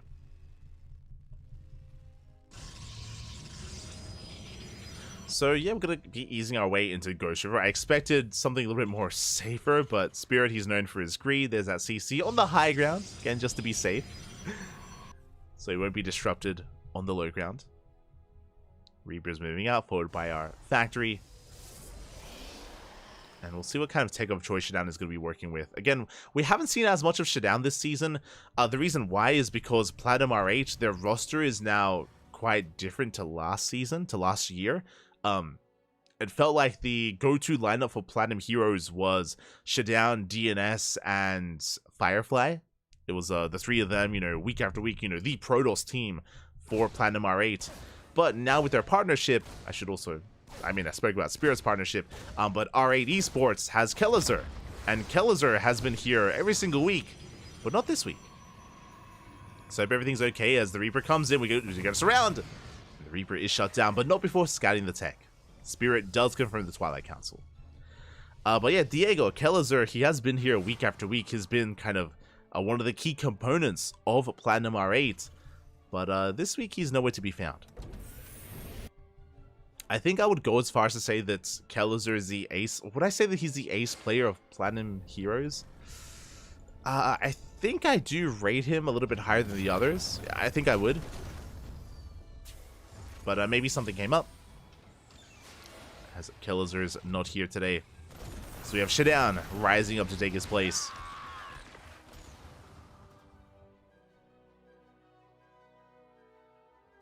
For now, threatening a shade. Cyclone does force us back. Blink is on the horizon.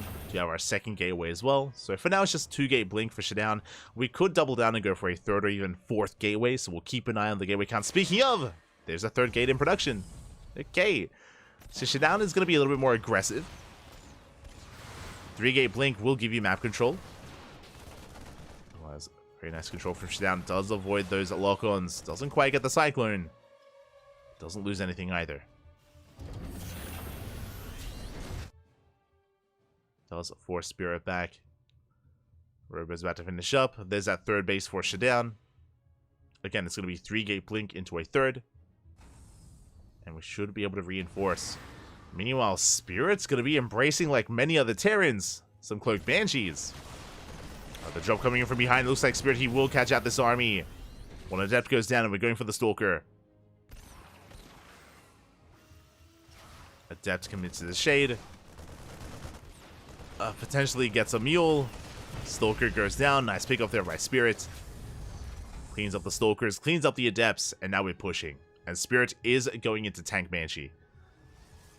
Again, everyone's been playing Tank Banshee as of late. A lot of the Koreans, a lot of the Europeans. And we have seen some just harass with the Banshees and hit the third base with their tanks. We've seen others kind of consolidate their army and push together. We'll see how Spirit does move out. See how he pushes. So here we go. We have 2 tanks here for Spirit. Now, the move out is spotted by the Observer. Shidown does have eyes on the main army. And the Banshee is going to harass the Natural. So a double-pronged attack here from Spirit. Is moving out. Tanks do siege. A couple of volleys on the Stalkers. Banshee has arrived. Probes are going down, and we're not quite ready for this. Yeah, Stalkers in detection, out of position. 3 probes forward. We deny any kind of mining. At the same time, we catch the Stalkers. And Spirit is pulling Shidown apart as we get even more damage done in the main. Now, Shidown does have the Immortal on the high ground, does have a shield battery. Tank volley's going off. Yeah, pushing up this ramp, it's brutal. The choke point is so narrow. So Spirit doesn't gain any ground, but Spirit does get 9 probe kills. Banshee does fall. Second Banshee has arrived here on the front lines, going for the shield battery. Here we go, the tanks do siege. Shield battery goes down. The Immortal is going to be targeted, but not before it takes down the tank. And it looks like Shidown with this concave is going to be able to focus on every single tank. Phew, Shidown holds. And you saw Spirit there on cams. Bit of a shake of his head. Not content about that, and now we're going for a massive counterattack. Shidown is pushing, and do we have any tanks at home? Uh-oh, okay, we have 1. We have 1 tank on the low ground, and we can actually blink on top of this. We're going for the dive! We blink on the tank. Tank falls! Boys are being pulled, but 1 second too late. Marines are struggling to hold on, and Shidown, he is punishing Spirit. Another tank on the high ground does arrive just in time.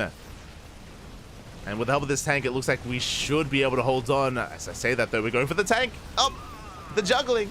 The Immortal arrives. Shidown, he knows he's so close to breaking Spirit. So close. We get the repairs off the tank. Does hold into the Natural. But what's important here is that Shidown, he has a better economy. He has a third base fully saturated. And Spirit, his tank push was designed to deny the third. It was designed to get more done. So for it to fall in his face, Spirit, he's behind. But he's surviving. He's holding on to his 2 bases. Is holding on. Shidown taking a 4th. Spirit setting up for a drop. Again, Spirit, he needs to get some damage in across the map, or at least force Shidown back so he can expand. Or even move out. As Spirit is building up his upgrades, working towards the Ghost Academy. 3rd CC is being landed on location. From the side of Spirit, drop comes in. We have the overcharge. With this overcharge, the probes, they can defend on their own. Yeah, we're good. At least at the Natural. What about the main? What about the main bases? Probes are being targeted. 3, 4, 5, 6, 7. 7 probes go down and counting. We got 9 probe kills in the main.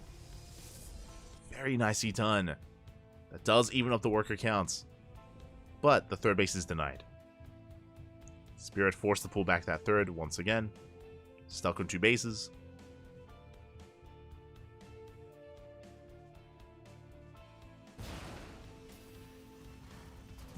Is stuck on that 2-base setup, but that won't stop him from jumping. So we move out with another double drop. Shidown pulling back, has eyes on this, does recall in time, and Spirit does spot the recall. He commits anyway! Uh-oh. Spirit bleeding out a full medevac. At the same time, Prism into the main base. We get the Warping of Zealots. SCVs are going down, and we do break the third. Yeah, Spirit is being pulled apart. Tank doesn't go down. A little bit shocked by that, but there we go. Now it should be focused. Yeah, the tank does fall. And we're even focusing on the tank on the high ground as well. Yeah, Spirit just falling apart at the seams. 19, 20 SCVs going down. We reset the tank count. And without tanks, Spirit, he has no pushing power. He has no pushing power. The drop across the map denies mining time, but not much else. And Spirit is contained.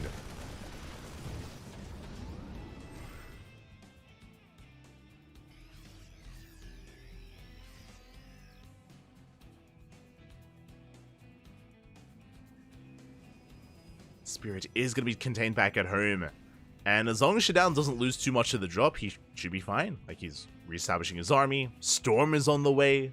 4th base is up and running. Shutdown has got double the base count of Spirit. High Templar moving out.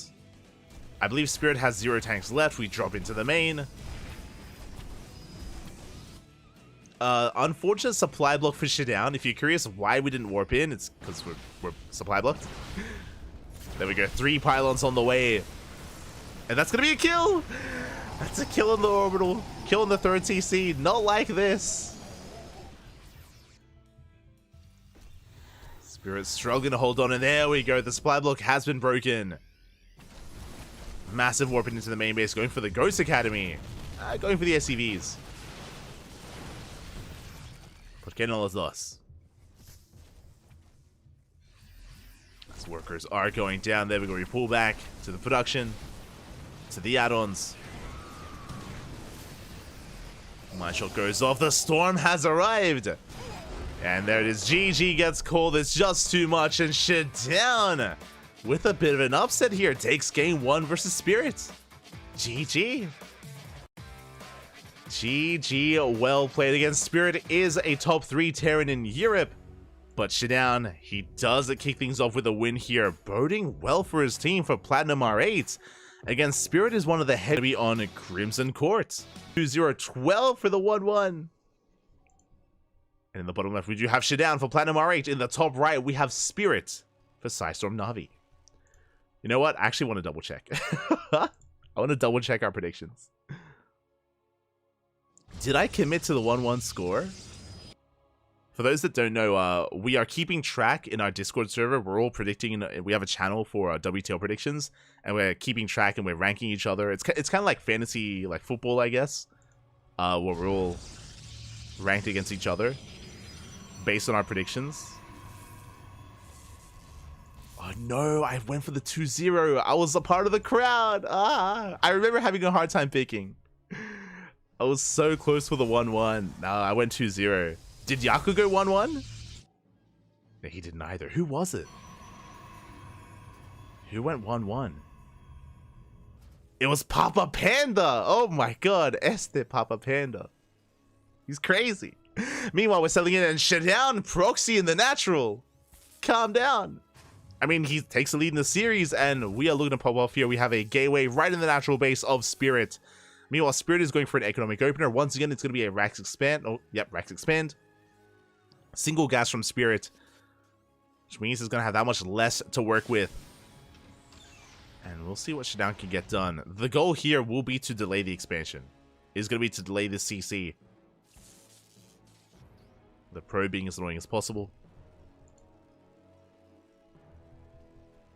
Zealot is on the way. There's that command center on the low ground, and Shutdown, he is primed and ready to delay this CC, to get on top of that SCV, and to wreak havoc in the bases of Spirit.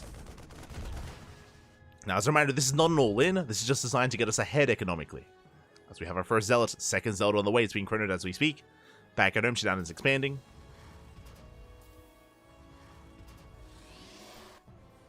Shutdown gone to 2-0.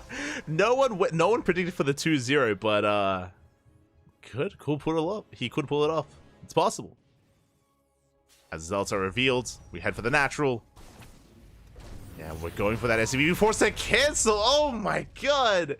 Again, because it was a delayed factory, like, there's just not enough here to defend. That's a big win for Shutdown. That's all he needed. That's all he wanted. To cancel the CC. From here, Shutdown, he's chilling. Perfectly fine, safe and sound back at home. He's probing. Gonna be taking up.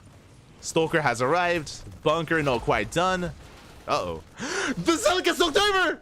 No! The Zealot got knocked over the wall by the KDA charge. Spirit! I mean, it's not gonna get much done, but you'd almost never see that. Ay, ay, ay. The Traitor Reaper. He's crazy.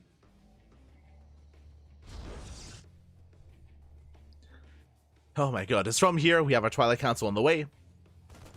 Working towards Blink.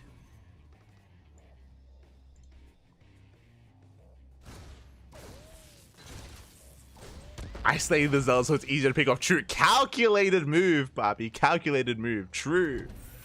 It was intentional. Not wrong. As Spirit will force his way out. With that Cyclone.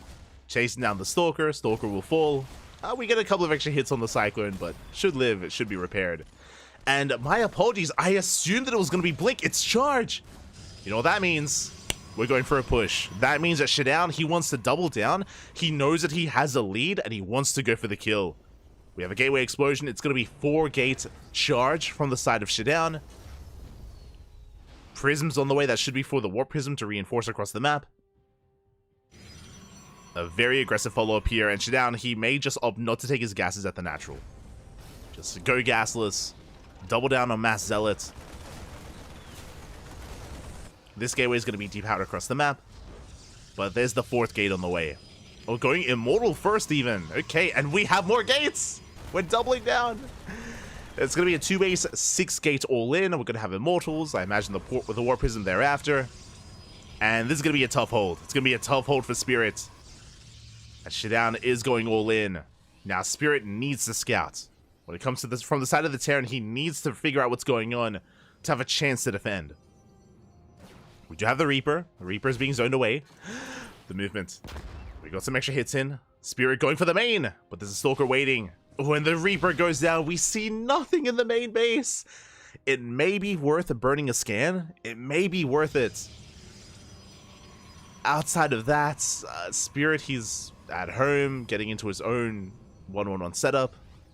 Sorry, 2-1-1 setup. We have Stim, Combat Shields +1 on the way. We do have a decent defensive setup, defensive line here with the tank, with the turret, with the bunker. Breaking the natural is not going to be easy. But here we go, Shutdown is pushing. Sending everything across the map. We have the Immortals, we have the Zealots. Shutdown did not take any gases at the natural, but he will have some excess minerals, so it looks like he's throwing down the 3rd to sustain himself. He has a choice. He can either throw down the 3rd base or warp in some Zealots. What do we go for? We're warping in Zealots. Of course we are. We bust into the main base, forcing a reaction from the main army. And now we're going for the natural. Yeah, the tank is being targeted down. The tank will fall. Boys are being pulled. The natural's exposed. There's nothing here. There's nothing at the natural. The tank does fall. Clutch Micro, we save the Immortal. SCVs are going down. Now, thankfully, Spirit did evacuate his natural base, but SCVs are still falling. We get the lock onto the Prism. The Prism does escape. We get 13 SCV kills. We force the recall. Again, this could have been worse. This could have been so much worse. This could have been the end of Spirit. But he holds. Whew. He does hold on. He's down to 30 SCVs. But we're living. We're surviving. We're okay. Prism distance the main. We're going for the Cyclone. It does fall. That was a risky maneuver there from Shutdown. But he does get the Cyclone. Escapes with the Prism. Behind this, we have our 3rd base getting up and running. Now we take our gases. Now we're going for a Temple Archives. So it's going to be for Charged Archon into Storm. And now it's on Spirit to counterattack. And that's quite a counterattack. I mean, we have Sim Command Shields on +1. We have a triple drop full of bio. Spirit, he can bounce back here. Especially if Shutdown is out on the map. Like, he doesn't have much at his natural. Does he have a recall? I mean, he recalled the Zealots earlier. Yeah, the drop is revealed. Storm is on the way. Could we deny Storm? We're going for it! Storm is going to be denied! It's so close to finishing, and it will not complete. Big pick off there from Spirit. Very nicely done. The comeback. It's happening. We're not fully there yet, but we're getting there. 6 probes go down. Drop towards the third base. Shutdown out of position. And Spirit is popping off. Catching more workers. 8 probes fall. Storm is denied. As long as we don't lose these medevacs, we're okay. And we do manage to get away. Preserve the medevacs. Drop coming back in. And again, remember, Shutdown, he doesn't have Blink. There's no Blink, there's no Phoenixes. He's having such a hard time keeping up as we drop back in. More probes going down. Yo, Spirit, he's upset. He's angry. He's going Super Saiyan. Popping up in the main base. We're not done, by the way. 17 probes full. This is getting out of hand. This is becoming too much. This is becoming far too much here. 18 workers full. And just like that, Spirit takes a worker lead. Drop across the map is denied. Managed to get 2 SCVs. Storm is being rebuilt. Spirit hunting down that prism. We have 3 Marines. Is it going to be enough? He got... Oh my god. He almost gets it. Oh, he got... No! He gets it! He gets the prism. That should not have happened. 3 Marines. They get the Immortal as well. I mean, the Marauder helped. Spirit, calm down. Oh my god. And we're back in. We're good to go. Shutdown did have an amazing start, but Spirit is back in the driver's seat. He's going for a quadruple drop here towards the southern half of the map, towards the third or the main. Keeping the pressure up. You can see Shutdown shaking his head on cams. He knows like the position he was in. He knows that he was ahead. And he also knows that it's slipping away. He's aware here that Spirit has been getting too much done. Not like this. And here comes that Doom drop. We can see Shutdown being distracted, dragged over towards the natural. The main is exposed. We force a recall. And the Widow Mines are borrowed. Recall comes in. We do have Storm. Storm does help. We blanket the army. We shut down some of the medevacs. We still bleed out 7 probes as we drop towards the third base. This time we have the overcharge. Okay, Shutdown holding on. I was expecting more damage, but Shutdown does keep up and does force back the army. Whew. Okay, here we go.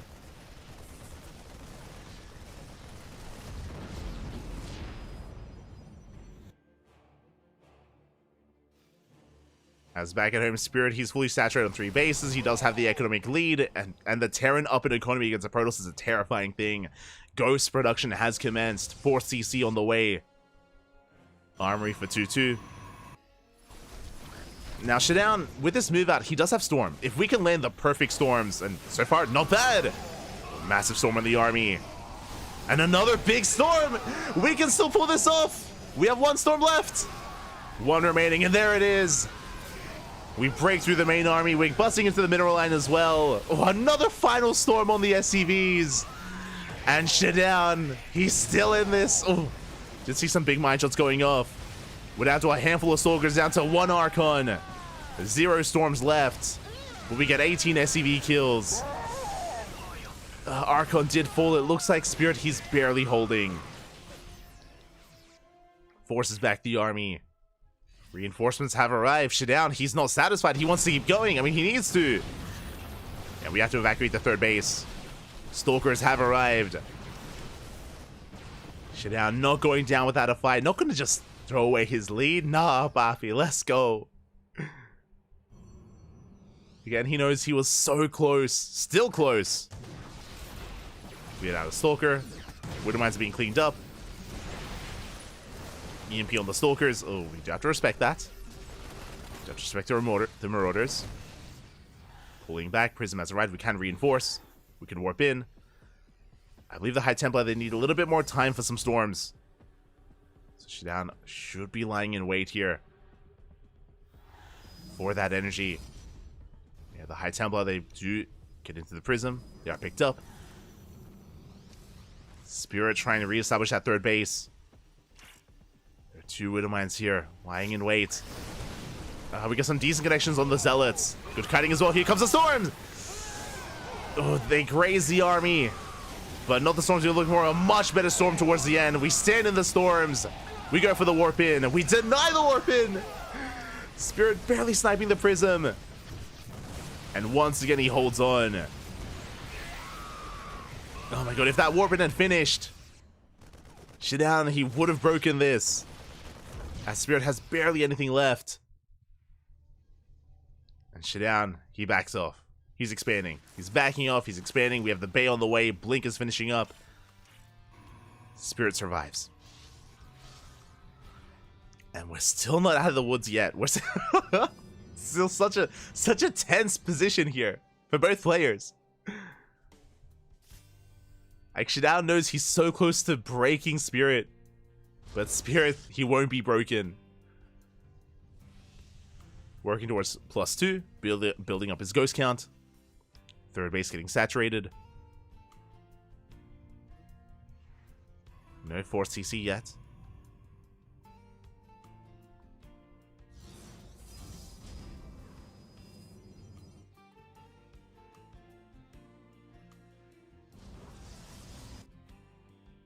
So we do see the Prism across the map.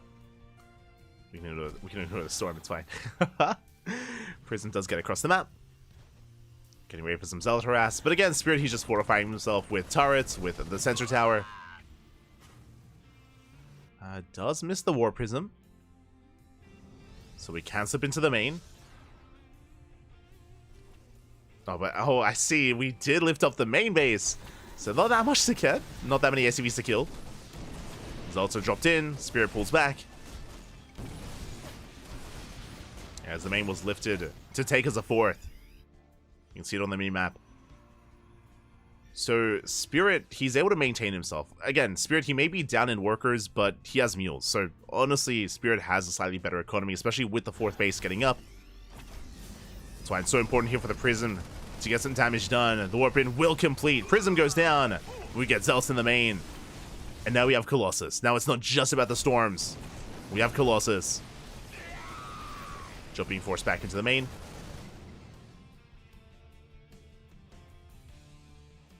Shidan trying to push through. Up a ramp into EMPs. Those were some brutal EMPs. Shidan not able to engage.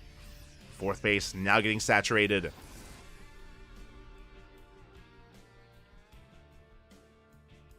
And with that, Spirit does maintain the better economy. Now he has a larger army. And he's looking to outscale the Protoss. We do take a Storm to the face. And that's what Shidan is relying on those Storms. Zoning away the army. Speaking of, Shidan a bit out of position. We do walk into more Storms. We force out a zoning Storm, but the army, it's so low, it's so bad, it's so bruised, deep in the red. We force the pickup. Meanwhile, we had a mine drop. 10 probes went down. Don't mind waddling into the fourth. That's not going to go off.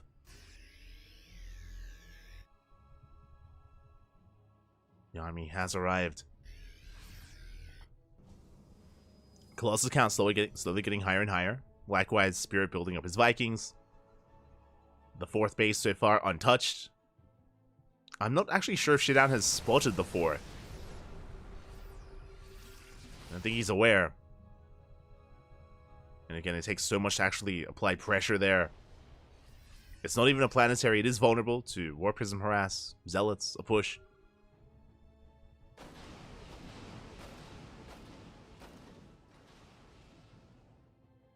As we do see Spirit trying to come in from behind, going for the EMPs. The High Templar! Yeah, massive EMPs. High Templar, they get blanketed. There are no Storms left. We collapse on the army. The surround is too real, and Shidan bleeds out everything. And Spirit is snowballing out of control. This game was so close, so back and forth. But Shidan is caught out. And now there's barely anything to stop Spirits. We have maybe one High Templar left. We have the one Storm. But it's still not enough. The overcharge is barely keeping the Colossus alive. Boys are being pulled. And we just dive on the main army. GG gets called. Spirit fights back. And he ties things up 1-1. GG. Oh my god. That was a wild game. That was a wild game. GG, well played. Shidown, he had such a great start. He had such a great start to this game as well. He was in the driver's seat. Spirit, his economy was crippled, his army was crippled, but the drop play was crazy. You know, the drop play of Spirit, the multitasking, the multi-pronged harassment there, pulled Shidown apart, and it carried Spirit there into evening up the game. Despite that, Shidown still went for a very committed push and was able to accomplish a lot there. It was still very close, like the game was still very back and forth, but eventually Spirit got his fourth. Once Spirit got his fourth base up and running, his economy just snowballed out of control. Like, he was finally able to maintain himself, build himself up, make use of his production, his ghosts, his Vikings. He was able to have a much easier time. Of course, the surround and the engagements did play their part as well. But GG, well played. What a first series. What a first best of 2. We are tied up 1-1, and we're getting ready for Goblin versus Geralt in a PvP. We are getting ready. Game 1 is going to be on Amphion. Oh boy. Now, Geralt did just compete in the Sparkling Tuna Cup. We casted him earlier today, a couple of hours ago, in STC. Was in the semifinals, had a deep run, but wasn't able to go further there. But really, that was just a warm-up. You know, Geralt played in STC, Euthermal played in STC as well. Is that why Euthermal took a game earlier? Potentially. But I don't know, just saying. But now we're settling in and spawning in the top right-hand corner. Sorry, top left-hand corner of Amphion, we have Goblin for Platinum R8. And in the bottom left, we have Geralt for Psystorm Na'vi. Oh, and that is a new Psystorm jersey. Interesting. I'm so used to seeing the Psystorm jersey as like darker colors, right? Because their color scheme is more like black and dark blue. But we have like a light version of the Psystorm jersey. Okay. We haven't seen it. I mean, I haven't seen from like the chest down, but it's cool that they have updated their jerseys for the new year. Let us go as we are settling in. Again, Geralt is going to be coming into this as the favored player, but what I will say is that Goblin has been impressing us. Goblin has been very impressive this season in WTL, despite being less active, despite stepping away from the game, especially last year. Like, Goblin wasn't anywhere near as competitive. He 2-0'd stats. In WTL in week 1, he was able to take down stats 2-0. Just a crazy way to start the season and to kick things off. So I want to believe that in a PvP, Goblin can pose a threat to Geralt. For now, we do see Goblin opening up with a gate expand. Geralt opens up 2 gates. Interesting. So Geralt he's breaking the mold. We spoke about this earlier in Hero vs. Firefly, but here on Amphion, because it's a ramp leading into the natural, it is considered safe and considered meta to open up gate expand. It is very common to open up gate expand here, which is what Goblin is going for, but Geralt refuses. He opens up 2 gate instead. Now what this means is that Geralt has the option to go for 1 base all in.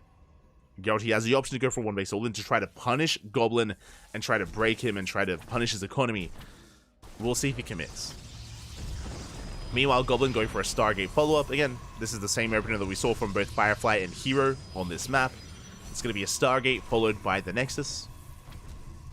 Geralt being as annoying as possible with that pylon will delay the expansion and dips back in with the probe.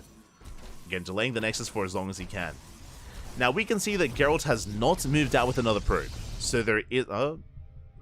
I mean, not really moving out with another probe. So it looks like Geralt is not going for the all-in. Well, he's not proxying at least. And it looks like he should be setting up back at home instead. Building up his Stalker army. And because Geralt opened up 2 gateways with double gates, it means that Geralt just has a Stalker lead. He's ahead in Stalkers, and he can flex that. So he's moving out with the Stalker army. Goblin's Adept does avoid the Stalkers. Heading across the map, Geralt is going to be expanding. There's our Nexus. Faster than that of Goblin. And you can see Goblin securing himself with the shield battery again. He's a little bit paranoid of an all-in. I don't blame him. So Goblin is paranoid. And his Nexus is going to be a little bit later as a result. Stalkers, they just avoid the army. They get 2 probes already. Can we get a 3rd? 3 probes go down for the cost of a Stalker. Wasn't for free. Stalker was shaved off, and now we're settling into our PvP. Again, Geralt with the slightly faster or slightly better economy. Goblin with some more tech with the Oracle. Even though Goblin is down in workers, with the help of this Oracle, we can make up for that. As it's not just one, we have a 2nd Oracle on the way, and 2 Oracles one-shot probes. So even with the shield battery, 2 Oracles, they can ignore it. They can ignore the shield battery, they can DPS through it. They can get damage done.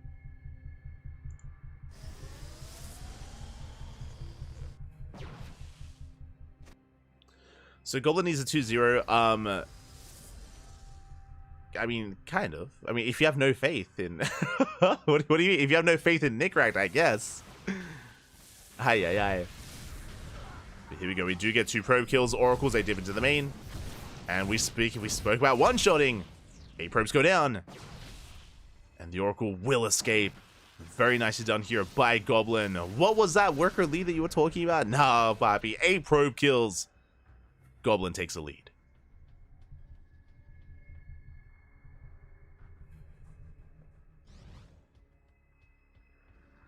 Here we go. Probes can use shield battery? No. 2 Oracles ignore the shield battery. The shield battery cannot keep up with the DPS of the Oracle, as we did point out. With two.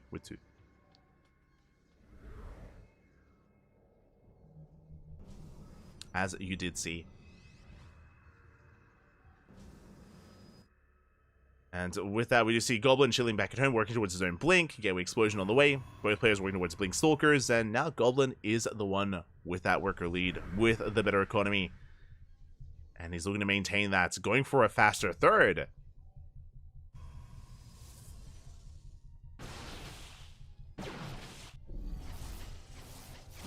Ooh, as the Oracles, they come back in, they get 2 more probes.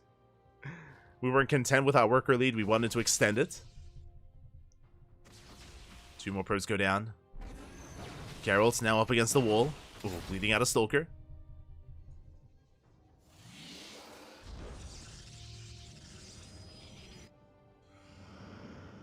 Stalker does go down. But Geralt just working towards his 3rd. Settling in. Now, because of these slight leads from Goblin, it does lead into what should be better production and better upgrades. The Forge is on the way for +1, so we can afford it. Robo's in production, that should be for Prism, potentially even Immortals. Charge should be on the horizon as well. And speaking of, there it is, there's +1 in charge for Goblin, so he's just 1 step ahead here of Geralt. Now we can bounce back. In PvP, you can harass with Blink Stalkers, Adepts. We could go into DTs. But Goblin is moving out with his main army. Catching out Geralt. Trying to shut down that 3rd. Does get the pylon. The pylon followed by the shield battery. That's a kill, not a cancel. And Geralt, he just can't engage. But he does harass across the map. The Adepts, they do get in. Probes are going down. But he cannot save the base. The Nexus under fire. And the base is going to be going down. Yeah, there's no saving this. The Nexus will fall. 1 more volley. And Geralt, he's just contained to 2 bases. Does punish this a little bit. Does shave off some of these Stalkers.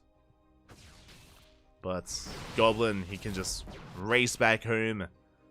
Get into his Immortals. Reinforce, warp in. We have stasis traps as well. And Geralt doesn't go for the all-in. Instead of doubling down on 2 bases, went behind Dark Shrine. Dark Shrine is on the way. 3rd base being rebuilt. Geralt's going to try to macro out of this. But it's quite a mountain to climb.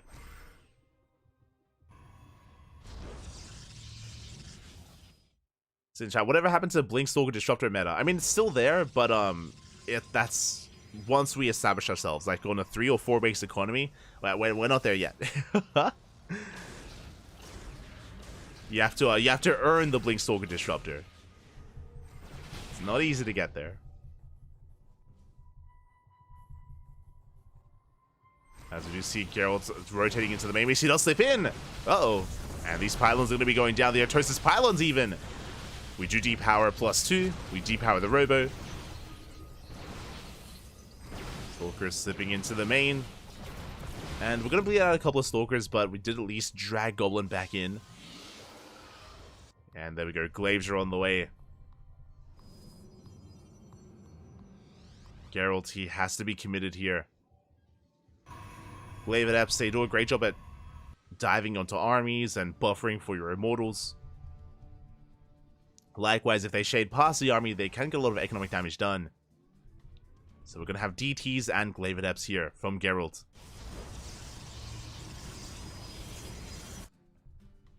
We'll see if he can make some magic happen here. As Goblin moves out. He's got his Warp Prism. He can reinforce.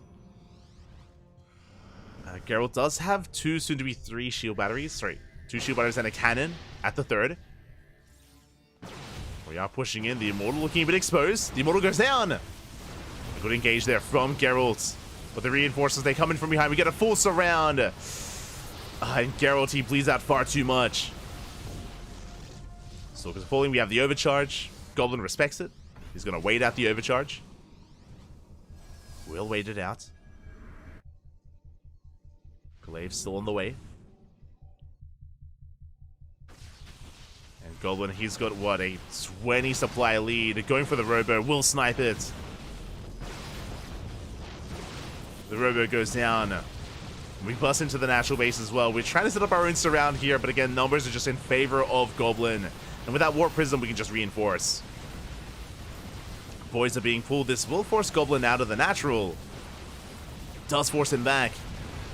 But at the cost of 11 probes.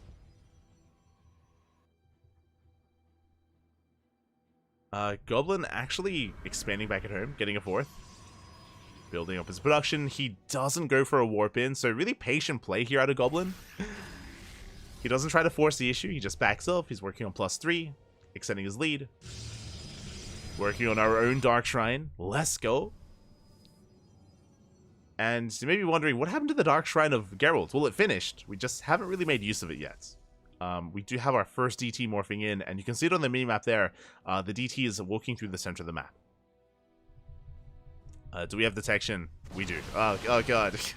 That's unfortunate. The Dark Templar goes down, runs into the main army. Another DT on the right-hand side. We do catch the Prism. Okay, Geralt, I see you. Warp Prism does fall. You see Goblin pushing in towards the 3rd base. Shield batteries will help. So Geralt holds on. To help with the shield batteries with the overcharge, which we have yet to use. But if Goblin gets eyes on the would-be 4th, that's all we need to do. Just deny the 4th. Over and over again, just deny the 4th base. Max out. Earlier, someone mentioned disruptors, and there it is. We have the Bay on the way. That is going to be for disruptor production. That's another way to come back in this game. As 1 or 2 good Novas can win you a fight. But we'll see if we can get there. Geralt will lose his 4th, and his supply blocked as well. Oof. It's been a rocky road here in the mid-game for Geralt. I mean, ever since the Oracle harass, really, Goblin has been in the driver's seat and hasn't really sustained much damage himself. We have detection back at home. The DT doesn't deal any damage.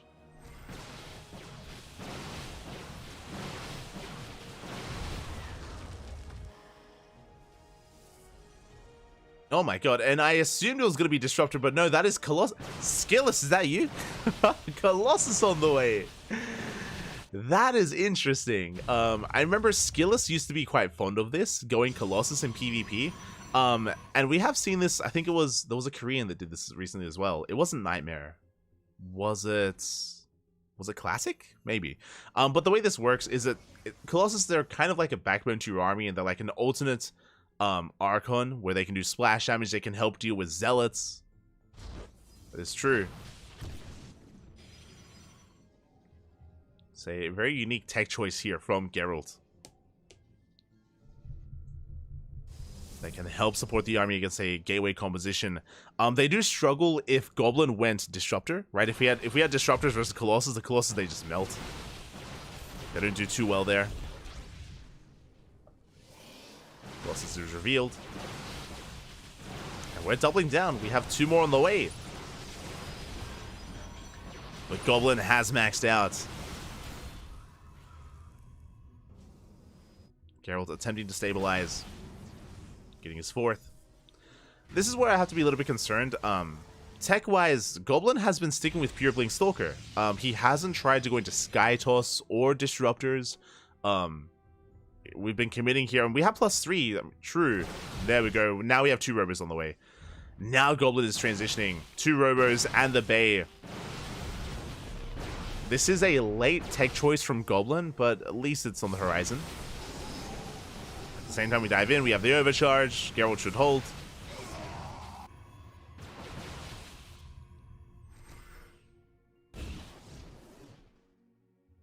And Goblin should be working towards Disruptors. And to be fair, so is Geralt.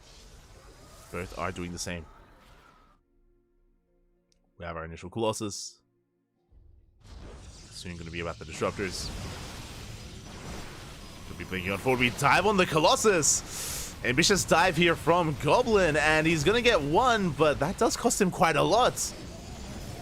Oh, yeah, that was a brutal dive there from Goblin. Especially pushing into all that static defense. Is making 3 Disruptors at a time. Geralt's making 1. I believe Geralt did rebuild his Robo. And there we go. Okay, he's actually making both. Colossus and Disruptor. And again, against a pure gateway army, Colossus, they can do well for themselves. They have their place, but they're still like a very niche unit here, and they will be outscaled. Disruptors are amassing for Goblin. Both players are maxing out. Geralt did at least hold on to his 4th. Goblin is on 6 bases. So he could afford some of those losses.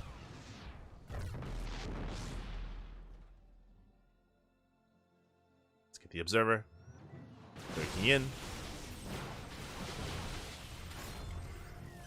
And it goes off. See the Disruptors now joining the fray for both players. Disruptors have arrived. Goblin making 5 Disruptors. Oh, wait, no, sorry. That's the unit time. I was like, is he making 5 at a time? He's crazy. Let's go 5. There's 3 Robos. It goes off. We do dodge it. Do avoid.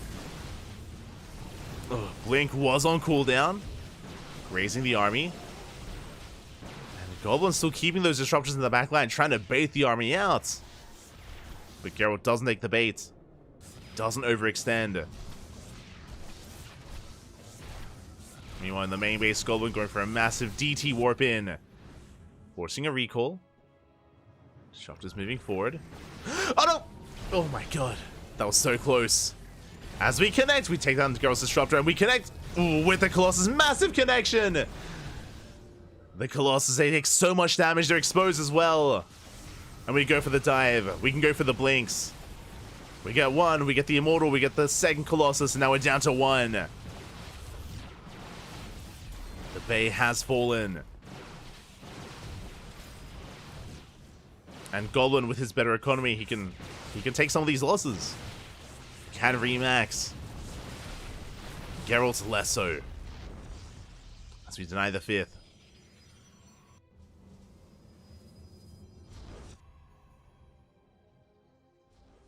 Geralt stuck on 2 Colossus. Remember, his Bay was sniped, so he has to rebuild. Does have to rebuild it. DT run by being set up on the left-hand side. That's a lot of Dark Templar.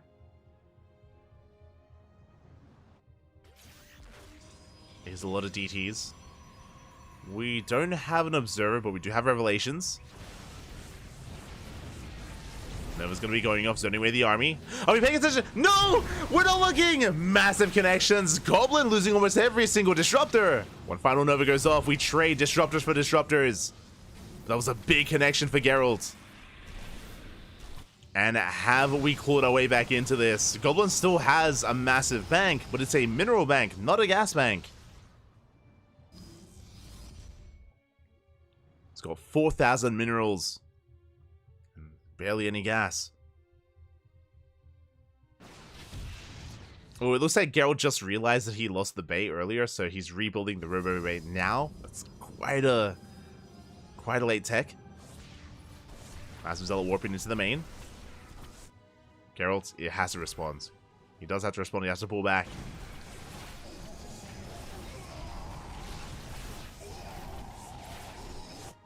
Does have to pull back. Will defend, forces out the drop. Army pushing in, Nova goes off. Or connect. Now at least Goblin has recovered. He's been able to rebuild those disruptors. Has been able to remax. That was a brutal moment.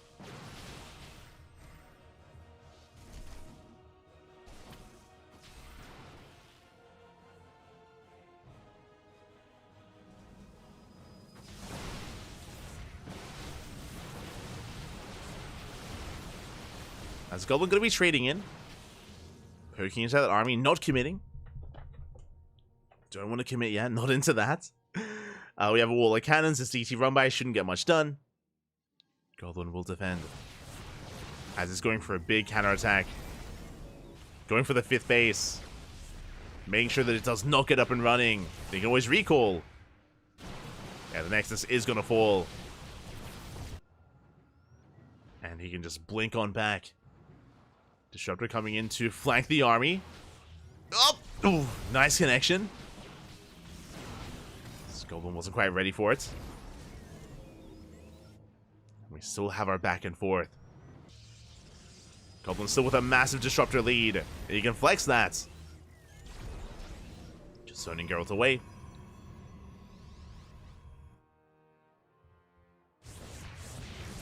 GTs, yeah, they run into the wall of cannons. That's a lot of stack defense. And the Goblin going for his own Dark Templar counterattack as well. I believe he has Blink. I believe he has Shadow Stride.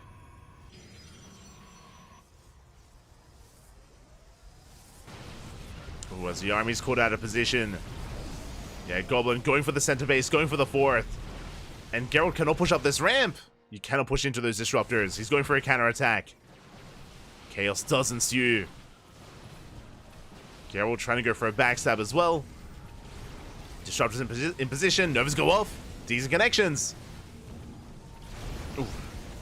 One Colossus does go down. But Geralt can still... Oh no! Can still make this. A massive Nova does connect. And we have the overcharge. Geralt, does he have enough with these reinforcing disruptors? It looks like we do. We break through the main army. Getting into the mineral line. But as all this was happening, 27 pros went down. I believe that was from the DT harass. Aye. Geralt, his economy in shambles. I mean, the DT harass and also the workers at the 4th. But he can keep pushing. And he has to. We cannot just back off. The DTs are coming back in. The base on the left-hand side was denied.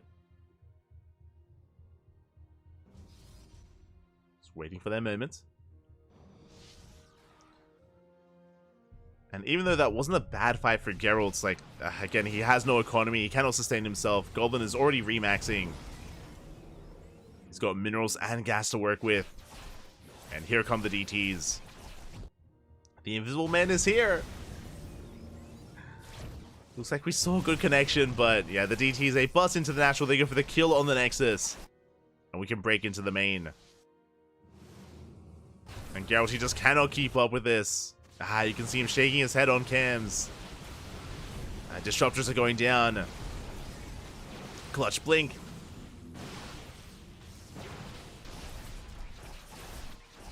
And I mean, it's impressive that Geralt was able to fight back the way that he did, despite being behind for almost the entire game. Like, this was a really rough game for Geralt, where he was just down to the economy and he was just struggling to expand, take a 3rd base, take a 4th base.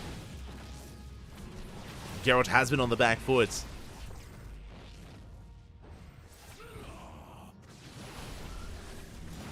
And he did eventually max out, but It's still too much to overcome. We focus on the disruptors. We have 1 left. We have 0 left. And Goblin, it looks like he's finally done it. The final army of Geralt. It's barely standing. Nova takes down the final Colossus. And at this point, even without the disruptors, even with purely a gateway army, Goblin can close this out. So goes for the 5th. And GG gets called. Geralt has nothing left. He has a handful of Stalkers, and Goblin takes game number 1. Oh my god. GG. GG, well played again. Just a solid early game out of... Let's go. And we're diving into game number 2. And spawning in the bottom right-hand corner of Goldeneye, we have Goblin for Platinum R8. And in the top left, we have for Psystorm Na'vi, Geralt. Now, regardless if this is a 1-1 or 2-0, the series will continue.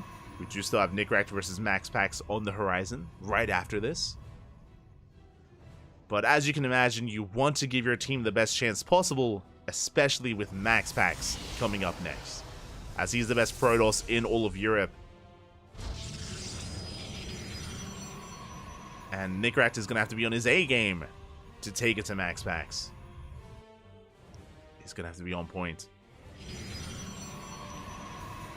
So again, Goblin, he wants to give his team the best chance possible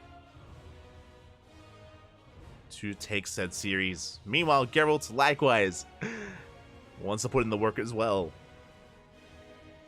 It's a best of 2. I'm sure Geralt's coming in with a plan here in that second game. But now, 2-gate opener. It's going to be a 2-gate opener from Goblin, 2-gate opener from Geralt. Getting into our standard openers and getting into our units of choice. Stalker Sentry has been the standard. You could try to go double Adept to be a little bit more aggressive. You could go double Stalker to be more assertive. Or even be greedy and go double Sentry. What are we going for?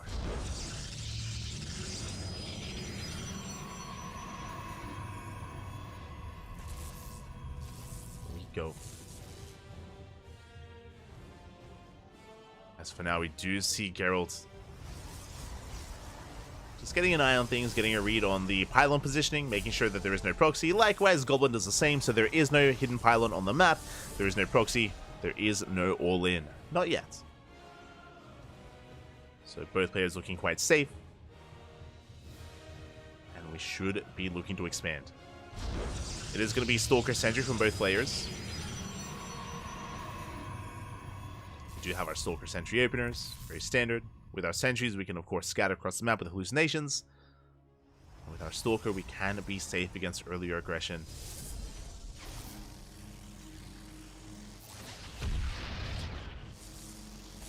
We do see Geralt skipping his second wave of units, and Goblin isn't. So with this, Geralt should have the faster expansion. Especially with this pylon block. Do we have the Cybercore? Up! We do! Cybercore is thrown down. Big delay here on the expansion of Goblin. And Geralt can take a faster Nexus.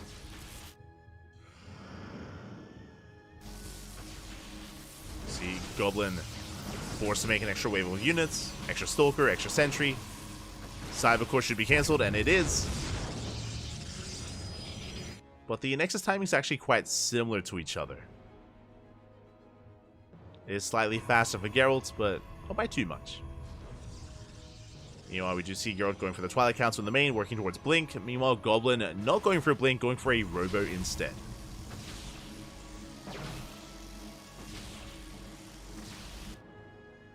Followed by Twilight Council shortly after. Okay. So Blink should be on the way.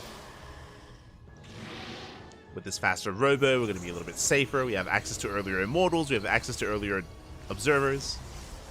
In case it were to be a Dark Shrine, we're good. We're going to be okay. So we're settling into our game. We're calming things down here. And just like the previous game, it took a while for things to really pop off and for our players to be really aggressive.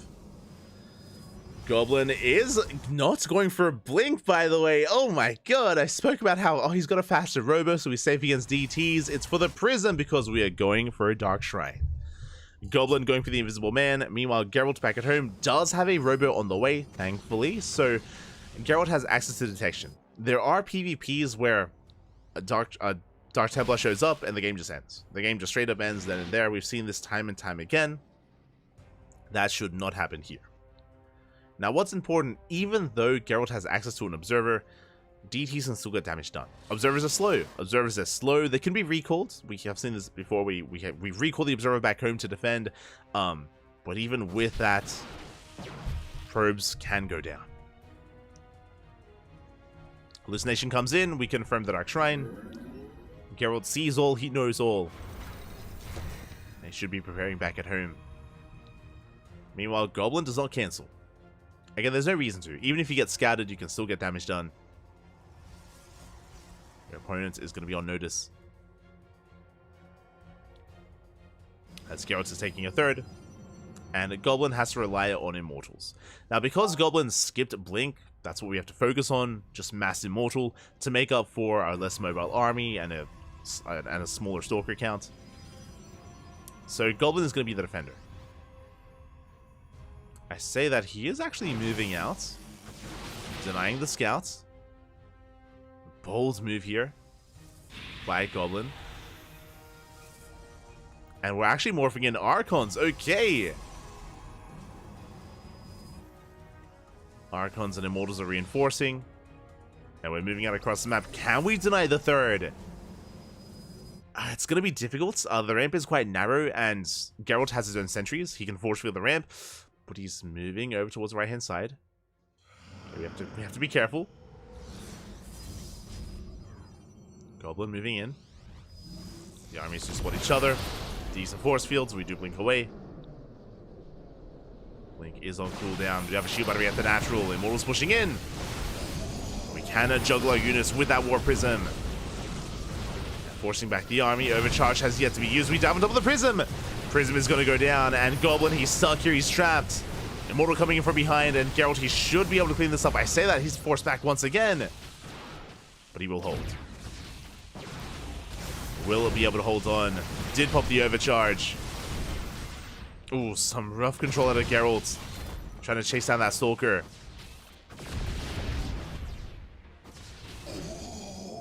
Regardless, Geralt does make a stand, does force back the army. Will hold on. Ooh, not without bleeding out another Stalker. Meanwhile, Goblin working on his own blink, trying to catch up. +1 is almost halfway down for Geralt. That is going to be a big advantage for the red Protoss player. Is +1. And +2 thereafter.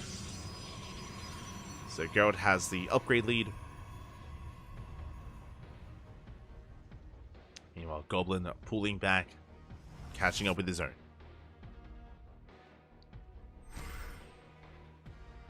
He's going to be catching up with his own upgrades. At least he keeps an Immortal alive, but same can be said for Geralt.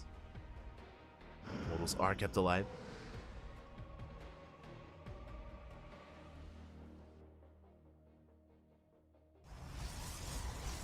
You see Geralt doubling down and going for 6 more gateways and charge. I think that's going to be 8 gates in total. Gates from the side of Geralt going for a 4th base. Temple Archives is going to be full Archon production. So Geralt, he's just taking up into a more gateway heavy composition with Immortals and Archons. Goblin 1 step behind. Starting up +1, starting up with charge. 4th base is on the way. Looks like it won't be cancelled. Goblin setting up a surround. It does force a recall. You catch 1 Stalker. Very nice movement here from Goblin.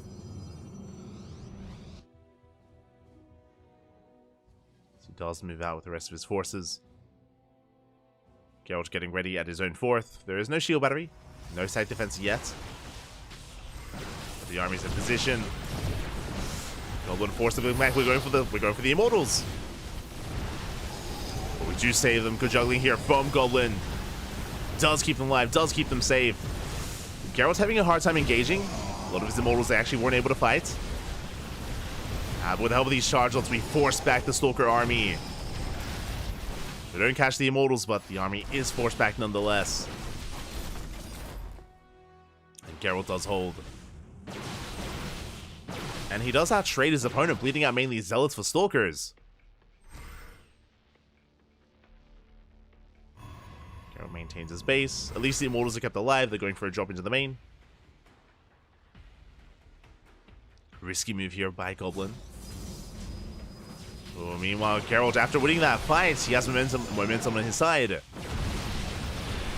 Up in workers, up in economy, Archons are on the way. And Goblin doesn't have those Immortals to defend. Doesn't have them back at home. And Goblin is vulnerable. Oh, the Prism goes down! Goblin with the movement. Catches the War Prism. No more reinforcements. Geralt will claim the base. Nexus will fall. Geralt bleeding out 8 probes back at home. And pushing into an overcharge. It's not going to be easy. We dive on the Stalkers. Do blink forward. But it's not going to be enough. At the same time, DT's harassing across the map. We spoke about it before. The DT's finally coming in.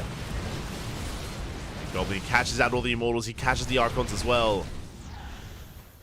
A very nice fight here from Goblin. Getting 10 probes across the map with his DTs. And sniping all those high-tech units. The Archons, the Immortals. He saves his own.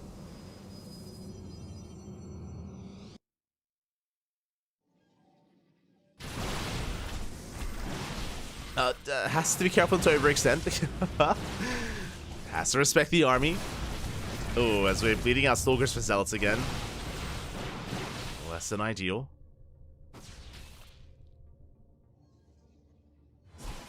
Goblin pulling back. Another DT arrives in the natural. Probes are going down. Ooh, was that the Prism? It was. The Prism was sniped. Yeah, they're putting it out here. The War Prism and the Immortals. So Goblin has to rebuild. Working towards a Bay. That should be for Disruptor production.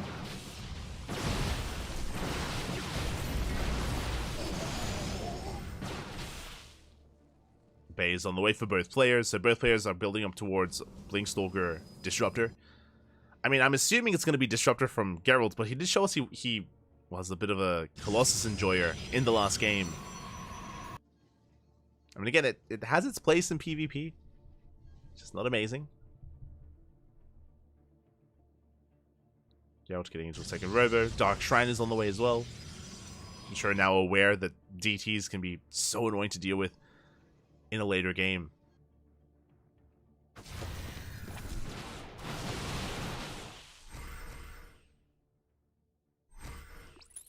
This Goblin is going to be forcing Geralt back. There we go. Disruptor production has commenced for Goblin.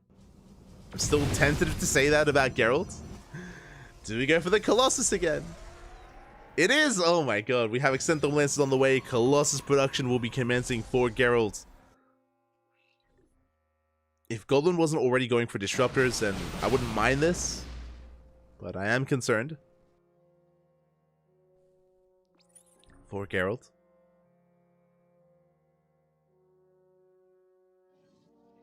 He's going for both. Going for a mix of the two. As both players back off, we're getting into our 5-base setup. Sorry, into our 4-base setup. Geralt's getting a 5th. Disruptor is on the way, and a lot of this is going to come down to the control. Whether it's a blink control, disruptor control, purification novas. Both armies are still quite comparable to each other. I mean, Geralt does have the better economy, true. He's up a base. Goblin does need to work on that.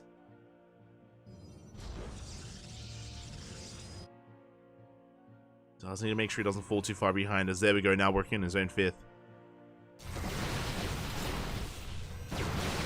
Expanding towards Geralt. That does make it easier to defend if you're being the aggressor. If you're in the face of your opponent. Disruptors are revealed. See Geralt now committing to mass disruptor production. DTs are morphing in. We have a handful of Dark Temple on the left-hand side for Goblin, but Geralt also has DTs on the way. Cannons are ready for this. The cannons, they will defend. We get a Disruptor. We get one. We get the Immortal as well. Good pickups. And Geralt, he was a little bit distracted, was paying attention elsewhere. push in from behind. Again, where are the disruptors? They're not ready yet. Not from Geralt. But he will snipe them. Gets one, gets two. Almost a third. But you can see the mass around Geralt. This is not the fight to take. He's caught out in the open. And Goblin will swallow him up. Goblin maintains the Immortal lead. Maintains the Disruptor lead as well. Geralt lost so much there. And we can keep pushing. Can and we will. DTs from behind. Is there detection? Uh-oh. Where's the observer? We snipe in. We get surrounded. Yeah, first Geralt and now Goblin. We have our encounter DTs coming in. That is an observer for Geralt. Ooh, and Goblin plummets in that supply. Oh, that was a brutal fight. The pendulum swings from one player quickly to the other. Things are looking good for Goblin. Now looking better for Geralt.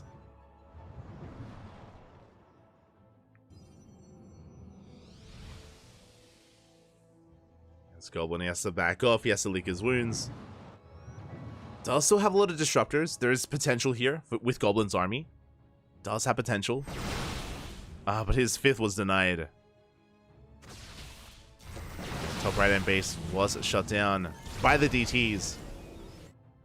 Speaking of, they're pushing towards the south. We have detection. Yeah, this time Goblin will shut this down. We'll defend. As we see Goblin flanking, the army Novas go off. We are paying attention. Oh, the flanking Novas! Oh, Disruptor on Disruptor. Goblin does catch 3. He's down to 3. Yeah, and they're on cooldown. We go for the dive. Goblin need a little bit more time. And it's going to bleed out every Disruptor. We're down to 1. Does come off cooldown. Doesn't connect.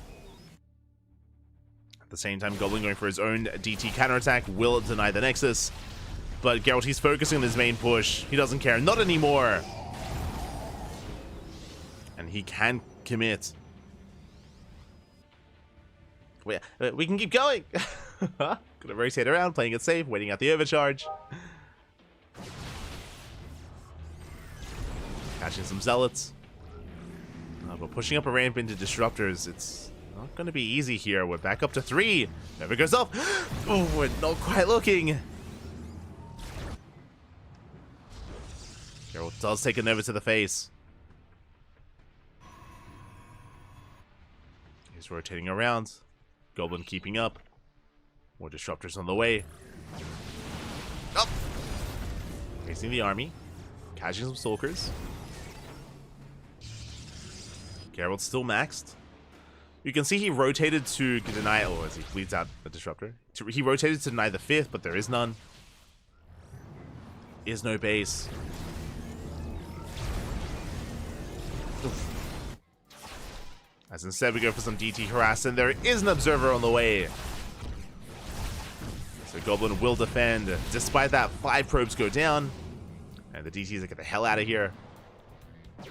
And armies do clash. And Goblin is remaxing. You know, despite the lead that Geralt had, he wasn't able to do much with it. I was a little bit torn about Geralt pulling away from the 4th. I feel like, sorry, the 5th. Could have kept pushing. The northern base, I mean. But he pulled back to rotate. Didn't find anything. Geralt does have a larger bank, but wasn't able to do anything with this army. And now Goblin has recovered his disruptor count. He's built back up. Oh, but Goblin out of position. We're going for the Nexus. Novas are going to be zoning away the army. The disruptor is coming in from behind, but we're not pushing in. Not anymore. Yeah, an awkward engagement there for Goblin. We'll snipe some of the disruptors. Gets 2, gets 3. Uh-oh. 3 disruptors go down. We get a 4th as well. We completely reset the disruptor count. Geralt!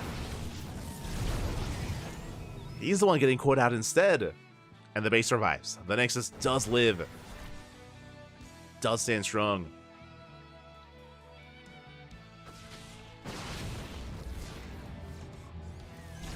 So rough misstep there from Geralt. He is, of course, rebuilding, but Even taking one of Goblin's bases. Takes top right. Is double expanding. Geralt on 7 bases against the 5 of Goblin. Server goes down. Then we're going up. Oh! Gets 1.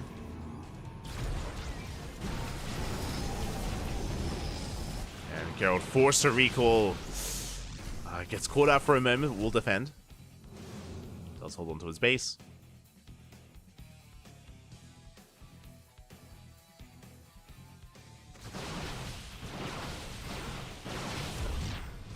Once again, coming across just a small pocket of Stalkers. Again, still a really tense game here. I have to give the edge to Geralt, but I mean, we've seen as of late, Goblin has been out trading him. He's been making up for his lower economy. Has been holding his own. Like this, catching another disruptor. And not being punished.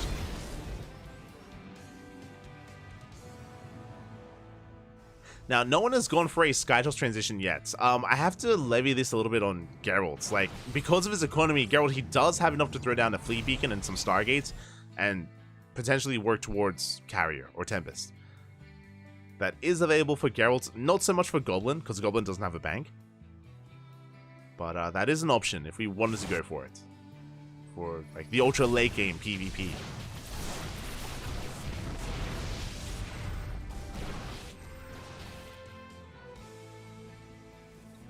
Goblin rotates in, pulls away. Nova's going to be going up.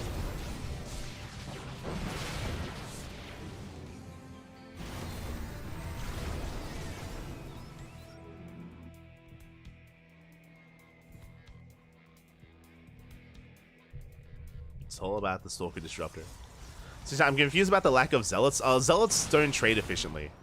Stalkers have a lot of micro potential with Blink. Disruptors have a lot of micro potential with their Novas. It's kind of like the mid-game army that you want in PvP. Like, Zealots, they crumble before these Disruptors just because they can't really avoid those shots. They just die. They just get picked apart by these Purification Novas, typically. Speaking of, gonna be forced back.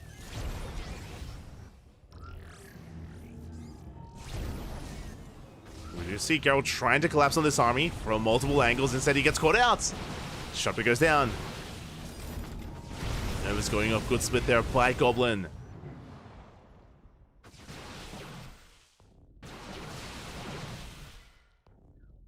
Feels like we've been on a knife's edge for a while here, and he's not looking. No! Not quite looking. Massive Novas connect. Geralt plummeting in supply. Does plummet in that supply. And Goblin, we gotta go. Send it, Bappy. Break top right. You can see Geralt, he warps in towards the bottom left, so he does reinforce. But these northern bases are exposed. It does rebuild. I'm just gonna be pushing in. Disruptors a bit exposed. Do you catch 2 of them? Oof.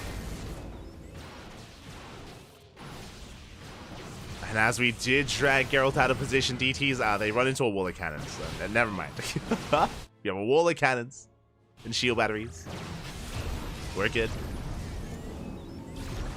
Now, what's important here is that because Goblin has been out trading Geralt, that bank is actually evening up. Like, Geralt is finally actually accruing a bank. I mean, it helps that he has expanded towards the south, so he has a fresh mining base. But he's starting to build up. And now it looks like we're going for a bit of a base trade here. Geralt going for the southern nexus, at the same time Goblin going for the north. We force a recall. Disruptors are here. And who shoots first? Oof. Massive connections. Yeah, Geralt's getting forced back, but he does depower those cannons. Meanwhile, top right is going to be going down. And Geralt, he is not getting this nexus. DTs, they blink in, and they focus on the disruptors. Every disruptor falls. Like Goblin, he holds onto his base, and he kills Geralt. And he's not stopping. Now, Goblin did just recall, so he cannot recall back home. He's going for another Nexus. He's going for another base. Cannons are going down. Even if Geralt takes down this Nexus, like, it's okay for Goblin to trade like this. As he's getting 2. Base is under fire, Disruptors coming in. Nexus will fall. And the Goblin does bleed out a Nexus, but it's a 2-for-1 trade. He even gets 20 probes. Nexus will fall. Now, Geralt is taking the gold. That will help him recover if he can get it up and running. If he can get it up. Goblin still not turning back around, committing. There's not much to threaten here at the 3rd. But I guess this was the 4th. Is fully mined out. And Goblin backs off. Or he just has to get back home. Or surround the army. You can see Geralt is going to get 360 surrounded. Nova's going to be going off. And Disruptors are left alone. Pick off every Disruptor. Geralt, he escapes with his Stalkers, but not much else.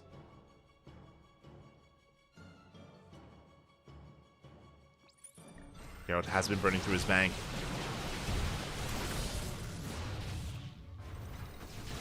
Is still going for the gold. The potential of that gold base is keeping him in this. Definitely. He's getting up and running. Goblin with the Zolnaga, he is aware. He has spotted it. Oh, and he has to be careful not to be cornered. You know, top right is saved, just barely. We dive on the Disruptors. Geralt a little bit distracted. He gets caught out of position. Disruptors, they go down once again. I kind of want to see a kill count here of how many Disruptors have fallen for both players. Oh, as Novas go off. Geralt, he dove on the army. He pays for it, and every Stalker is going to be going down. It looks like Goblin has finally done it. I say that. We do focus out more of these Disruptors. But the Stalker count in favor of Goblin, he's overwhelming. Yeah, he overwhelms the army of Geralt. It's just becoming too much. Oh, I spoke too soon. We take it over to the face. Geralt holding on. Holding, man.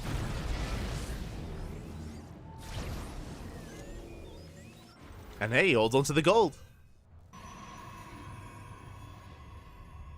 Next is on the top right, still not up and running. Still not fully operational. Geralt's back up to 4 Disruptors. He's down in supply, but he can still take a fight. Threatens the Nexus. Goblin trying to come in for the surround. He's got Disruptors from one end, he got Stalkers from the other. Forces out a blink.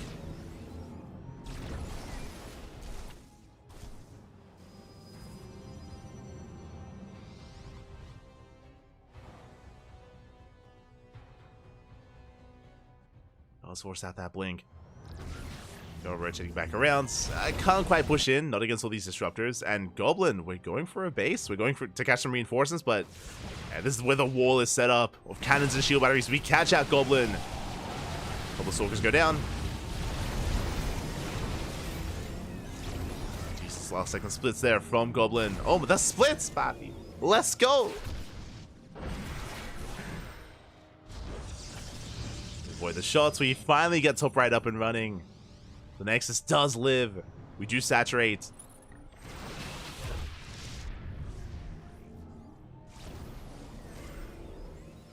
Again, this is still so close. At this point, no one is taking up. No, we're long past that. There's never going to be these guys. I'll see the Disruptors! Oh my god. A bit of miscontrol out of Goblin. He flies too close to the sun. He gets burned. Takes it over to the face. This is dangerous. Down to 2. Goblin has to be very careful here. If he takes more Novas like that, he will lose the base. Potentially the army. Geralt sneaking in. Takes down another Disruptor. We're down to 1. Yeah, and Goblin is zoned away. The Nexus will fall. Geralt making some moves happen here. It's been a while. Yeah, we blink on 40, focus down one. We barely don't get the other. The Nexus falls, and from here, Geralt can either keep pushing or rotate around and threaten the northern base.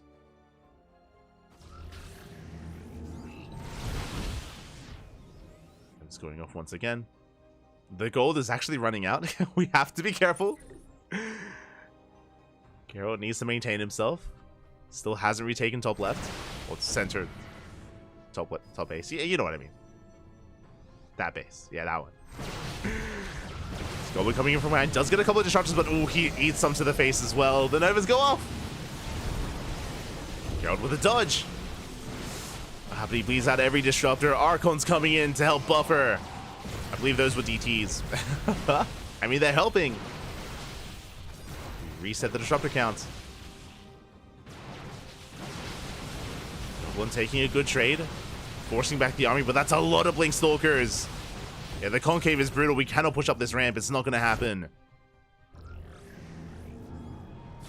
Keen has out a Geralt. He spots the DTs. Does shut them down.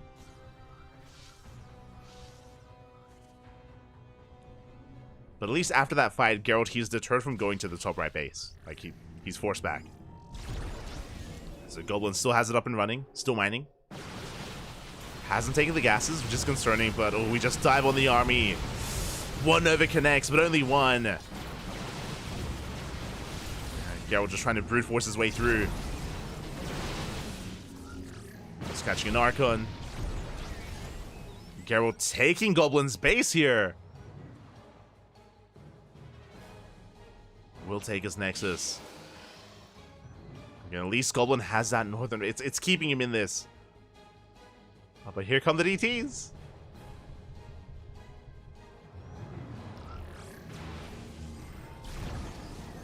The Dark Templar are on the way. You can see the kill count on the left-hand side. Probes are going down. Oof. Goblin doesn't really have much of an economy. Bleeding out 9 workers. We have detection. DTs are caught out as well.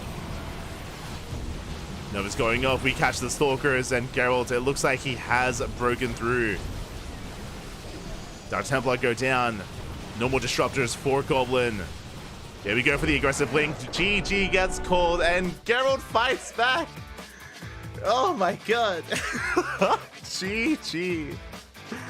The stamina, Papi. That was such a long game. It was just such a... Our next matchup for our PvT between Nickracht and MaxPax. Oh my god. We are getting ready, and oh, we're just diving right on in. And spawning in the bottom right-hand corner, we have Nickracht for Platinum R8. And in the top left, we have MaxPax for Psystorm Na'vi. Oh my god, I still need to breathe after what just happened. Like, it was such a tense game. Geez, I mean, again, there were moments for both players. There were moments for Geralt, moments for Nickracht. Oh, sorry, not Nickracht, for Goblin. Geralt had the better economy for a long time and was just being out-traded. We saw time and time again some massive Novas going off, some beautiful engagements out of Goblin. But towards the end there, Geralt was able to get a handle on things, was able to catch out Goblin. There was that big moment where he caught, what was that, like 5 or 6 disruptors as Goblin was looking elsewhere, and GG, well played. Now the pressure is on Nickracht, more than anything. Technically, the pressure is on both players, but MaxPax is the best Protoss in Europe. He's coming in as the heavy favorite.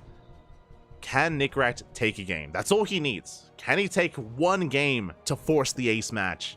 I mean, a 2-0 would be ideal for either player, but Nickracht is the underdog coming into this, and one game would be all he needs to give his team an even greater chance, or another chance.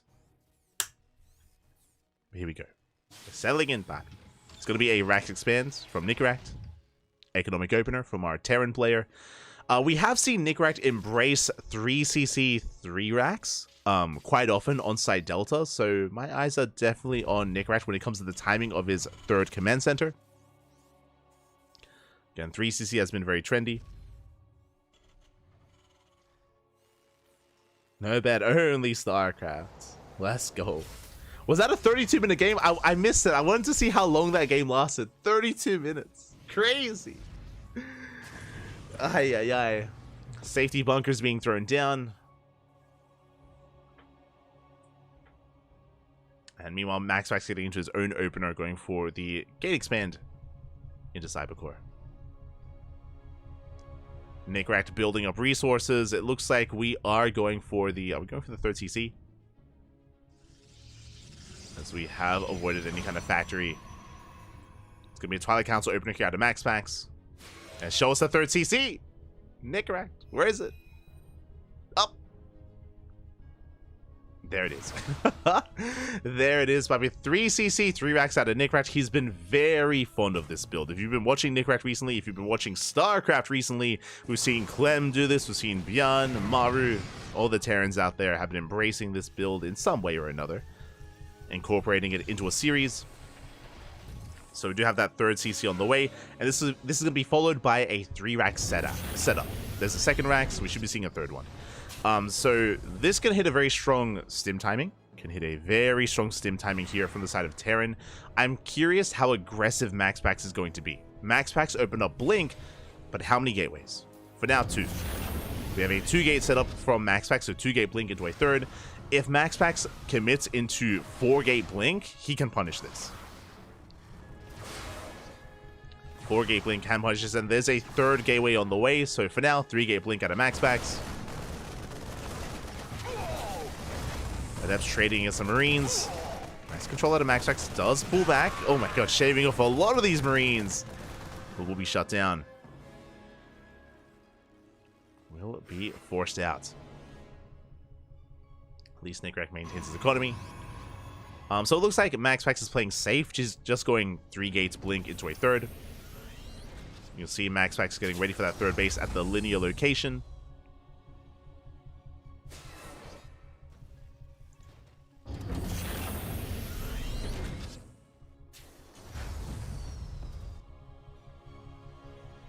So we have that prism on the way. We do have the money for it. Okay, MaxPax is going to be warping in first before the Nexus. Does open an extra round of Stalkers. This will give MaxPax map control, so he's moving out with his army. There's the third base. But remember, this third was a little bit delayed because MaxPax did warp in some extra Stalkers. It's going to be in the face of Nickrack.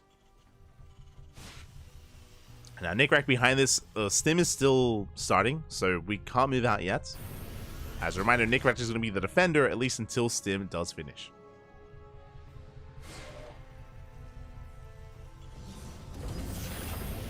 Red in the shade. Bleeding out a lot of Marines. Oh, Nickrack overextending!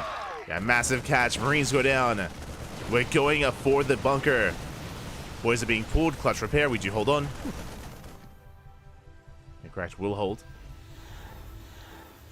Second bunker's on the way. Because of the build of Nickrack, there's no tanks. For those that are curious, there's no tanks whatsoever because of the 3 racks.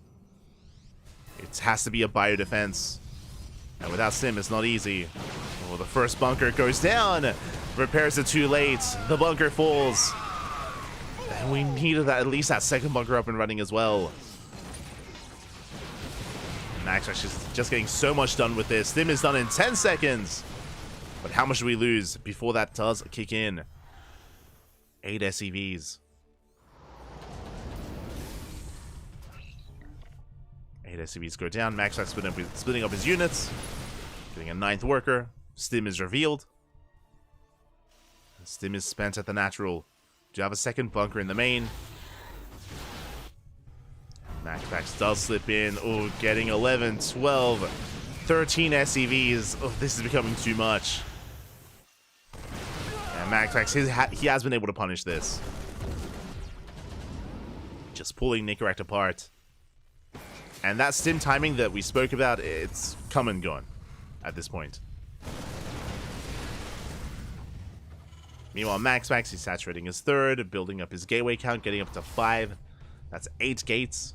8 gates plus 1 in charge, all on the way. And now all MaxPax has to do is contain. Just has to contain his opponent and delay the third. already done more than enough economic damage.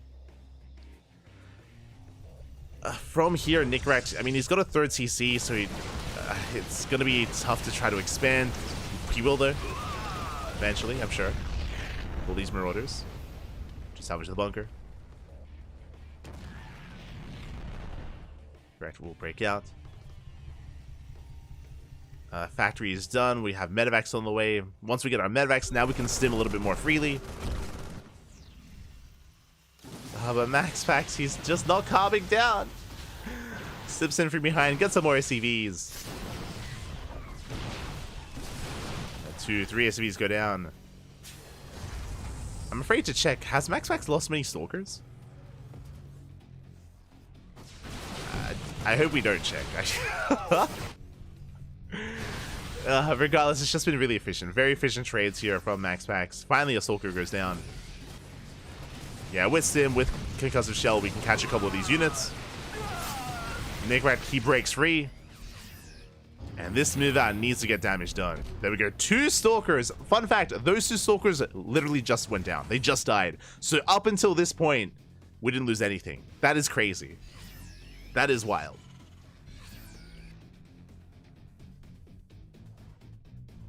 I'm glad that the WTL Observer was also thinking of the same thing. We're like, hold up, I don't think I've seen a Stalker die. And here we go, the charge will say have arrived. There's no Widow Mines, there's no tanks. We're gonna surround here on the Marauders, on the Marines. And we clean this up. GG gets called. Max Pax takes game number 1. Ooh. GG. Oh, Max Pax looking so happy on camps. He's so happy. And we're selling it. And spawning in the bottom left-hand corner, we have Max Pax for Psystorm Navi. And in the top right for Platinum R8, we have Nickrack.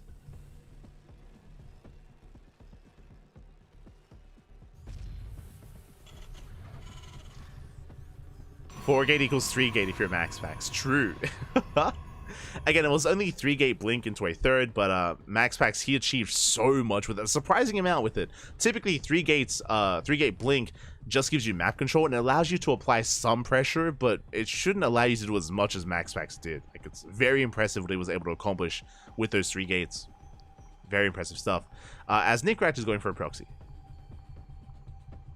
Oh, sorry, did I say proxy? This should be an eBay block, right? No, never mind.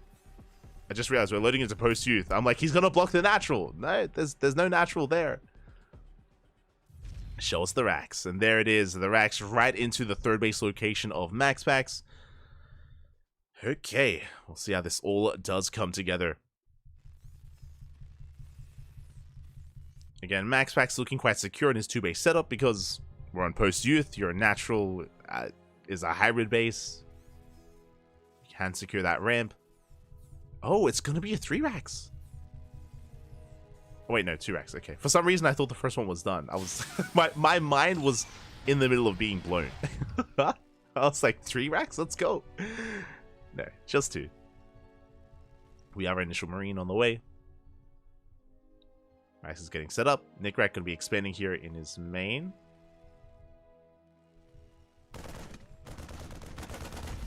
At least faking out the expansion. Forcing back the probe. Tech Lab is on the way, and Proxy Marauder is going to be our answer here for Nickrack. Oh boy. So Proxy Marauder on the horizon. Now, I'm still torn about doing this on post-youth. The big reason why I'm torn is just because of how defendable you are on your 2-base setup. You're not exposing yourself by expanding on the low ground. So I'm curious how the execution goes here for Nickrack. And so far, he sold the story. Remember, he did fake out taking an expansion. You know, he made things look normal as he's committing. I have seen players pull the boys with this, so I'm curious if Nickrack is going to be pulling SCVs as well. As I imagine we would, because it's just a straight up 1-base all in.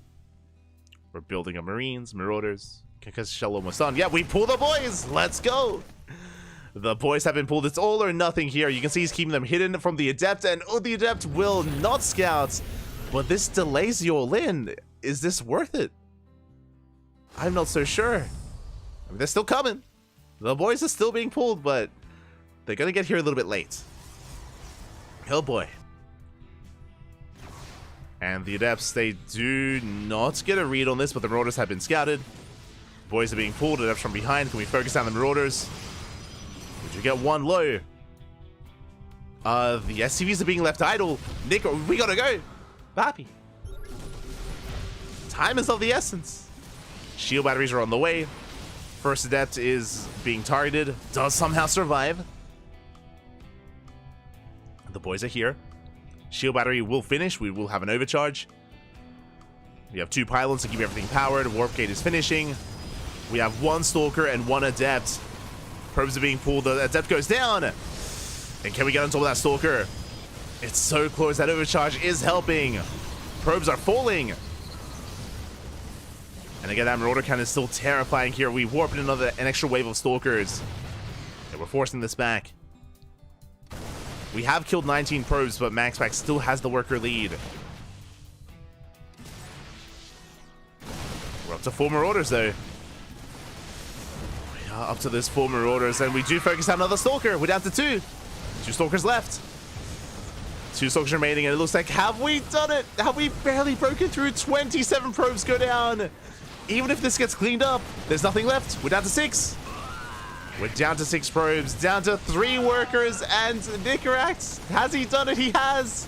1 Stalker left. GG gets called, and Nicaract, he takes down MaxPax, barely cleans up all the Stalkers, and we're going to the ace match. Whew. GG. I was so concerned that delaying the worker pool there would work against Nicaract, that it would just take too long. But I mean, at the end of the day, MaxPax, he wasn't able to confirm, wasn't able to scout. And in the end, he was broken. GG. We're going all the way to Game 7. Let's go. Did anyone predict 1-1? did anyone believe? Let's go, Nicaract. Disproving all those unbelievers.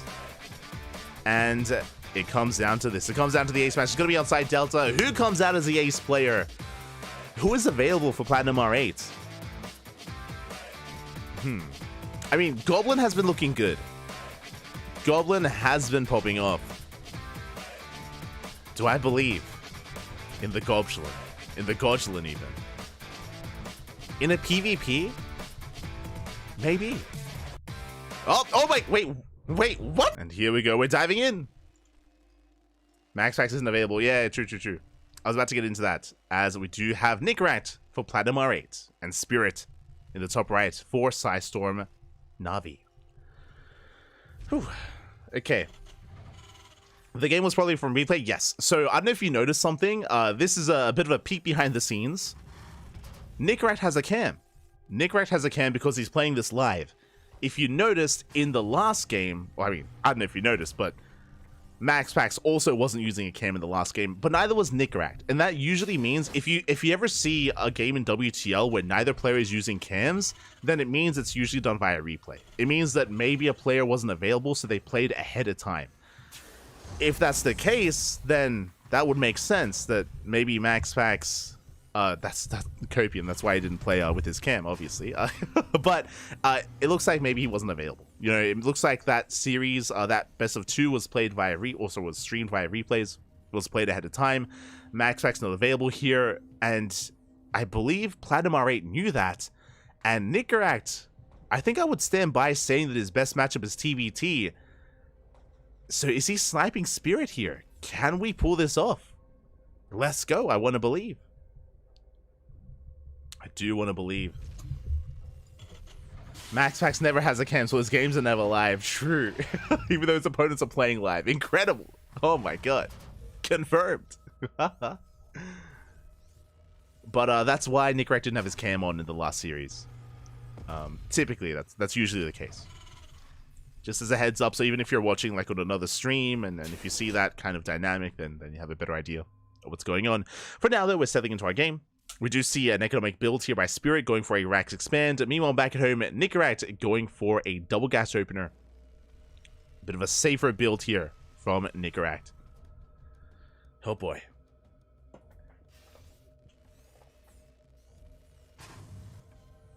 Also, my apologies. There were a bunch of alerts that were happening earlier during the PvP, and I missed it. I was so focused. A big shout out to iScar in the chat. Thank you so much.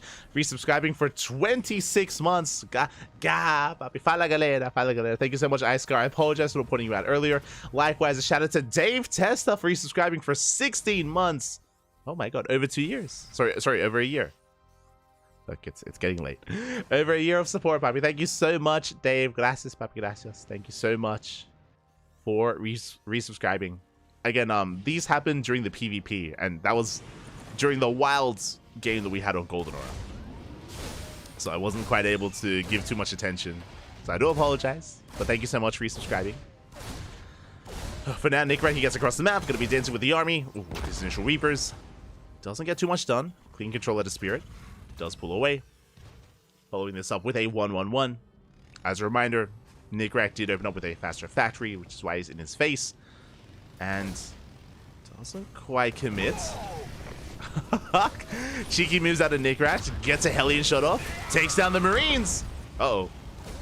We cleared out every single Marine, but the Cyclone comes out just in time. Spirit will hold. Spirit will hold on. Whew, just barely. With that Cyclone. Nickrak backs off, getting into our economy. Spirit does have the slightly economic lead, or the slightly better economy. Nickrak still morphing in his orbital. Again, because that faster CC, Spirit is going to have a bit of an easier time coming into the mid-game. Interesting, as Nickrak is going to earlier tanks. Cyclone into tank from Nickrak. Spirit did open up double Cyclone. Bit of a safer opener from Spirit. He has those 2 Cyclones ready.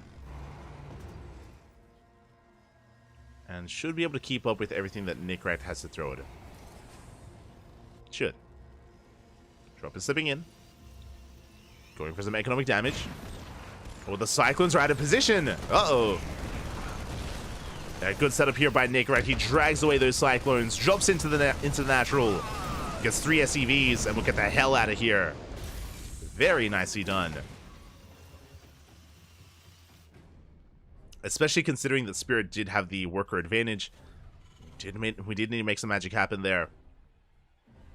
Nickrak moving out. Third CC's on the way. Nickrak does confirm.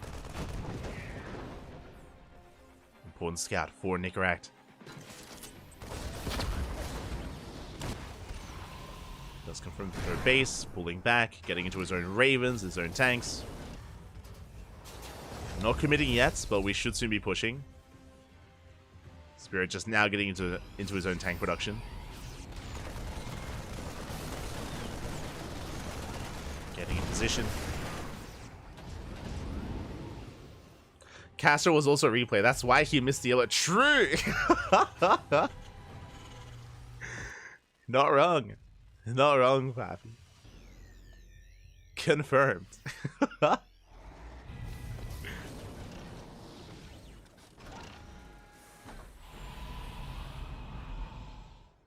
We can see that Nickrak is not setting up for a 2-base all-in. We do have a third on the way, but it is going to be a delayed third. Nickrak needs to be active to delay the third base of his opponent. We'll see if he can be. But now we're settling in.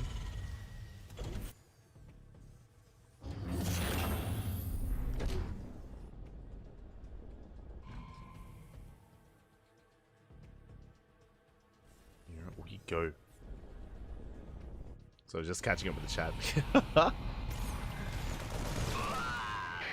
And here we go. We are pushing it. The goal of this move up for Nickrak is to deny this third. Does have the Ravens. So does Spirit. Sable's going to be going off. We disable both of the tanks, but likewise, Nickrak leading out of his tanks as well. Boys are being pulled, and Nickrak, he collapses on top of the tanks. Both of them are going to be going down. The Order Shard's putting in a lot of work. And Nickrak, he has control of the third. Spirit being forced back. And Nickrak is going to be able to take a lead here. He maintains all of his tanks. Maintains his lead. Forces back the army and will contain Spirit to 2 bases for as long as he can. Oh my god, that is a wild drop. That medevac barely alive. It's barely standing. We're getting in. Send it, Papi. Yeah, Nickrak, he drops into the main base. SCVs are under fire. Medevac goes down. It was a one-way trip. We catch a Raven. And Spirit will be able to reestablish his third. He's expanding here on the left-hand side. So I think we heard a Viking die. Yeah, we heard a Viking go down. Now again, Nickrat, I believe he has double the tank count of Spirit. We've got a lot of tanks. We have been able to maintain them. No more Ravens for our Red Terran. And Nickrat does have eyes on the new third. He's going to rotate around. Once again, the goal, the win condition for Nickrat. Deny the third base. As often as we can. We're going to be late to siege though. Do get one disabled. Liberator does arrive. Oh, and Nickrat, have we overextended? It looks like we have. We bleed out every single tank.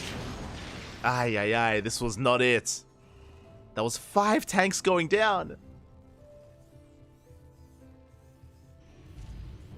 And suddenly, Spirit's back in this. It's like, that was an amazing fight. Spirit, he maintains control of his third base. Still down in workers, but now suddenly Spirit has the tank lead. So far, it's been very back and forth. As you can imagine, TVT, very positional base. Liberator comes in from behind, hits the natural. CVs are going down. And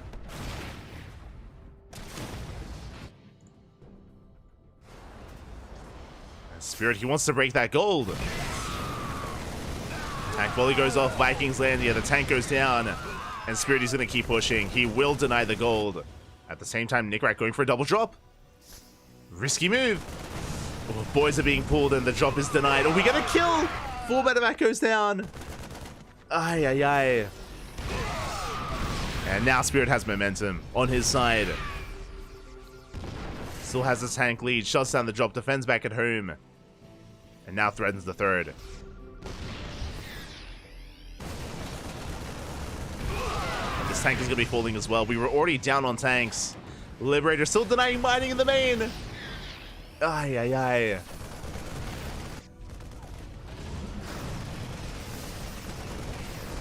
And Nickrat, he will eventually break out of this. Where are the Marines, by the way? Not enough. Not enough Marines. Nickrat will clean this up. Will shut this down. But it cost him 16 SCVs. And 2 medevacs. And a couple of tanks. As the dust settles, Nickrat still up on workers. It goes to show how far ahead he was to be able to lose 16 workers and still be slightly ahead. But the army is what I'm concerned about. The army in favor of Spirit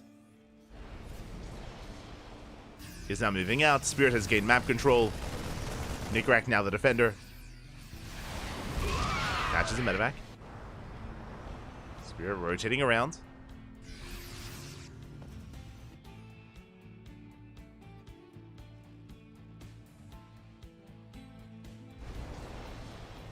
Let's rotate around. We're going for the Doom drop into the main. Oh, and there's no sensor tower. There's no tower. There's nothing to scout.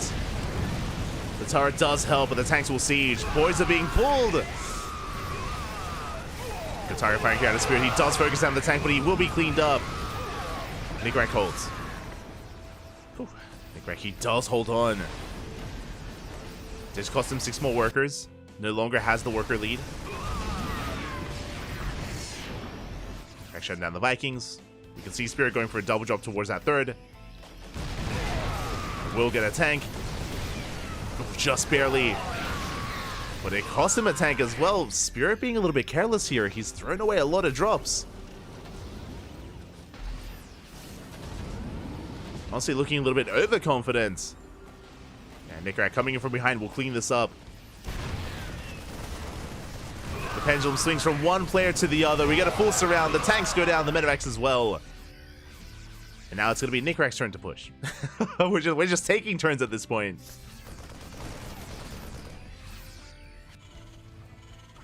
But back at home, we have a planetary on the way. Tanks are amassing. Spirit going for another double drop. Nickrat likewise going for a split push as well. Planetary will finish up in a couple of seconds, but a couple of seconds too late. Get into the mineral line. 8 SCVs go down. Bearing in mind that Spirit, that is his 4th. Nickrat still on 3.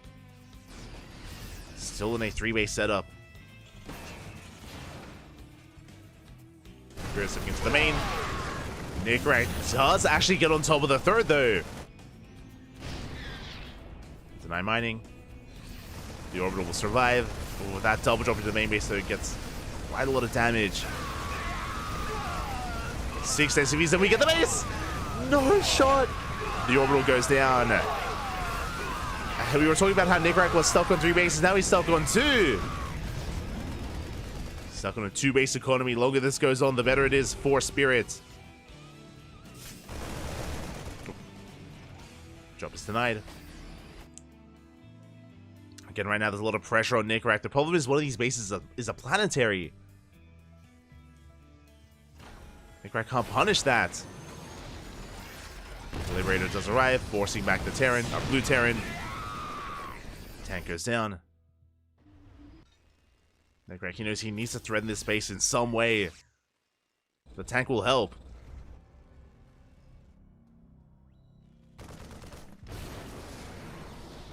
Tank does siege. Looks like Nickrak setting up for a drop towards the main of Spirit. And he commits. Shows the main. Does commit in. The turrets are not done in time. Nickrak making some moves happen here. Shuts down the depots, but it is going to be cleaned up. There's just an overwhelming sea of Terran. Yeah, the Mass Marine will shut him down. At the same time, Nickrak going for the third. Going for the mineral line. We're going to get some SCVs. Can we get the base? Can we get the orbital? We have the repairs. The base will live. Spirit bleeding out 17 SCVs, but with 4 CC, he can replace it. Can replace these workers. Nickrak pulling back, lifting up his main, taking it as the gold. A bit of a desperation move, but we need to make something happen here. The gold base is going to be an orbital, not a planetary.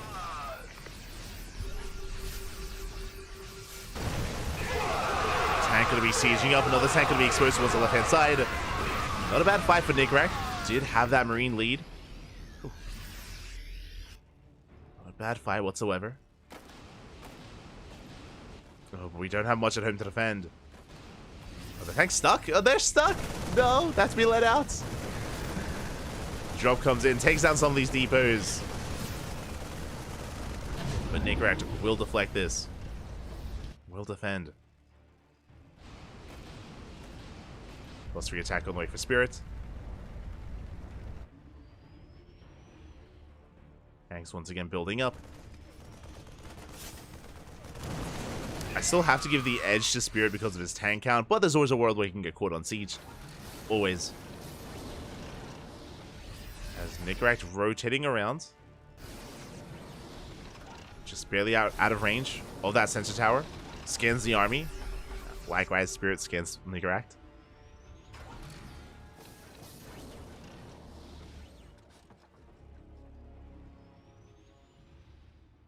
Nickrak trying to push right through the center. And I believe there are no tanks in position. And what can we get done? we stim on in. We threaten a factory. We can threaten these SCVs. Can we have to stay out of range of the planetary? Not bad. Not a bad start for Nickrak. Again, still a very tense game. This drop in the main, getting a bit done. It does overwhelm. The Spirit looks like he wants to push in. He goes for the unsiege. Can Nickrak respond in time? Cannot. Yeah, Spirit, he has control of the ramp. He pushes towards the gold base. The gold is going to go down. Nickrak caught out of position. The gold does fall. Nickrak still on now a 2-base economy. Barely mining.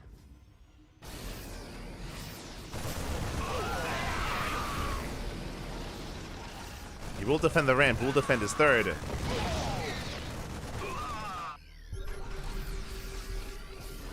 We barely have any minerals to work with. You can see there, I mean, the main was the gold, so that went down. And yeah, Nickrak being picked apart here. I mean, this was a wild game, very back and forth, quite even actually between both Spirit and Nickrak. We're collapsing in, but the tanks are sieged. The Marines are in position, and Spirit, he will take this fight. GG gets called, as we had nothing left behind this, and Spirit will take the game and win it all for Psystorm Na'Vi. GG. Whew, GG, well played. Psystorm Na'Vi will come out as our victors here tonight, but a shout out to Nickracked, because that was a wild back and forth. Like, as an ace match, I'm sure everyone was expecting Max Packs, then we found out that Max Packs was not available. He was not here today. Without Max Packs, Spirit was next up, and Nickracked, his best matchup was TVT for a very long time, and we saw here why. Like, he had a wild approach here to Spirit, and it was very chaotic, very back and forth. Both players would be losing a lot of drops, a lot of tanks as well. It was very close. In the end, Spirit is our champion. Psystorm Na'Vi are our victors. But a shout out to Platinum R8. Again, they held their own, even without Kelazur. Remember, Kelazur wasn't here tonight. I imagine maybe traveling for DreamHack Dallas or just unavailable. And they did make a series out of it. GG, well played. With that, that wraps up our weekend of StarCraft. Oh my god, there was so much casting this weekend. We had Master Sworn Open, we had Sparkling Tuna Cup, we had the Logic Games, WTL, Day 2, Day 3, KSL, which we didn't cast, to be fair, we didn't cast KSL. Gonna be doing a replay cast instead. But there was a lot of StarCraft. There was a lot of StarCraft, Papi. And with that, we have our standings. Oh, let's zoom in. Let's zoom into the standings. Bam! We have Team Vitality in first place, followed by DKZ, Team Liquid, Shopify Rebellion, and Mystery Gaming, and Basilisk. There is the 6th spot. That's kind of the biggest surprise here. I say biggest surprise. One of the big results coming into our new season, into our new year, followed by Psystorm Na'Vi, Berserker, Platinum R8, Twisted Fairy, Offside Esports, and Starlight Twinkle at the bottom of the bracket. But again, because Cyril has not been able to compete, because Cyril has been busy with the military service, Showtime has stepped in instead for Basilisk Big, and as a result, and with that, we're done. We're gonna be done here for the night. Thank God. If you're curious, our next broadcast is gonna be tomorrow in less than 24 hours. We're gonna be casting ESL Open Cup Asia. ESL Open Cup Asia is going to be in, let me just double check. ESL Open Cup Asia is going to be in 16 hours. In 16 hours time, we have you covered with some Korean on Korean action with your weekly dose of Korean StarCraft. So we got you covered there. Otherwise, the day after that is going to be ESL Open Cup Americas, and we will be going over the KSL replays on Wednesday. Again, shout out to Dave Tessa, of course. He did, of course, organize and host and cast KSL on Saturday, but we were unfortunately unavailable because we've been doing all these other casts, and we had to sleep at some point. We did have to sleep, so we're going to be catching up on KSL on Wednesday. Meanwhile, in less than a week, DreamHack Dallas. DreamHack Dallas is upon us. EPT Spring is right around the corner, so if you happen to be native to the land of the Americas, if you happen to be local to Texas, or even in a neighboring state, consider traveling over to DreamHack Dallas. It's going to be an amazing time. It's going to be an amazing event, an amazing celebration of StarCraft. So do consider checking that out. We will also be a part of that broadcast. We are going to be covering the knockout brackets and the open brackets, the open stage. So the earlier rounds, basically, I think we're only going to be casting day 1. I think day 1 of DreamHack Dallas, we're going to be casting here on the CranKy Ducklings. We're going to be a side stream. We're going to be like a B or C stream, essentially. And I think there are going to be some other, there's going to be some other coverage as well. I think Steadfast might be casting, and maybe Winter as well. Depends on their schedule. We also have the option to co-stream.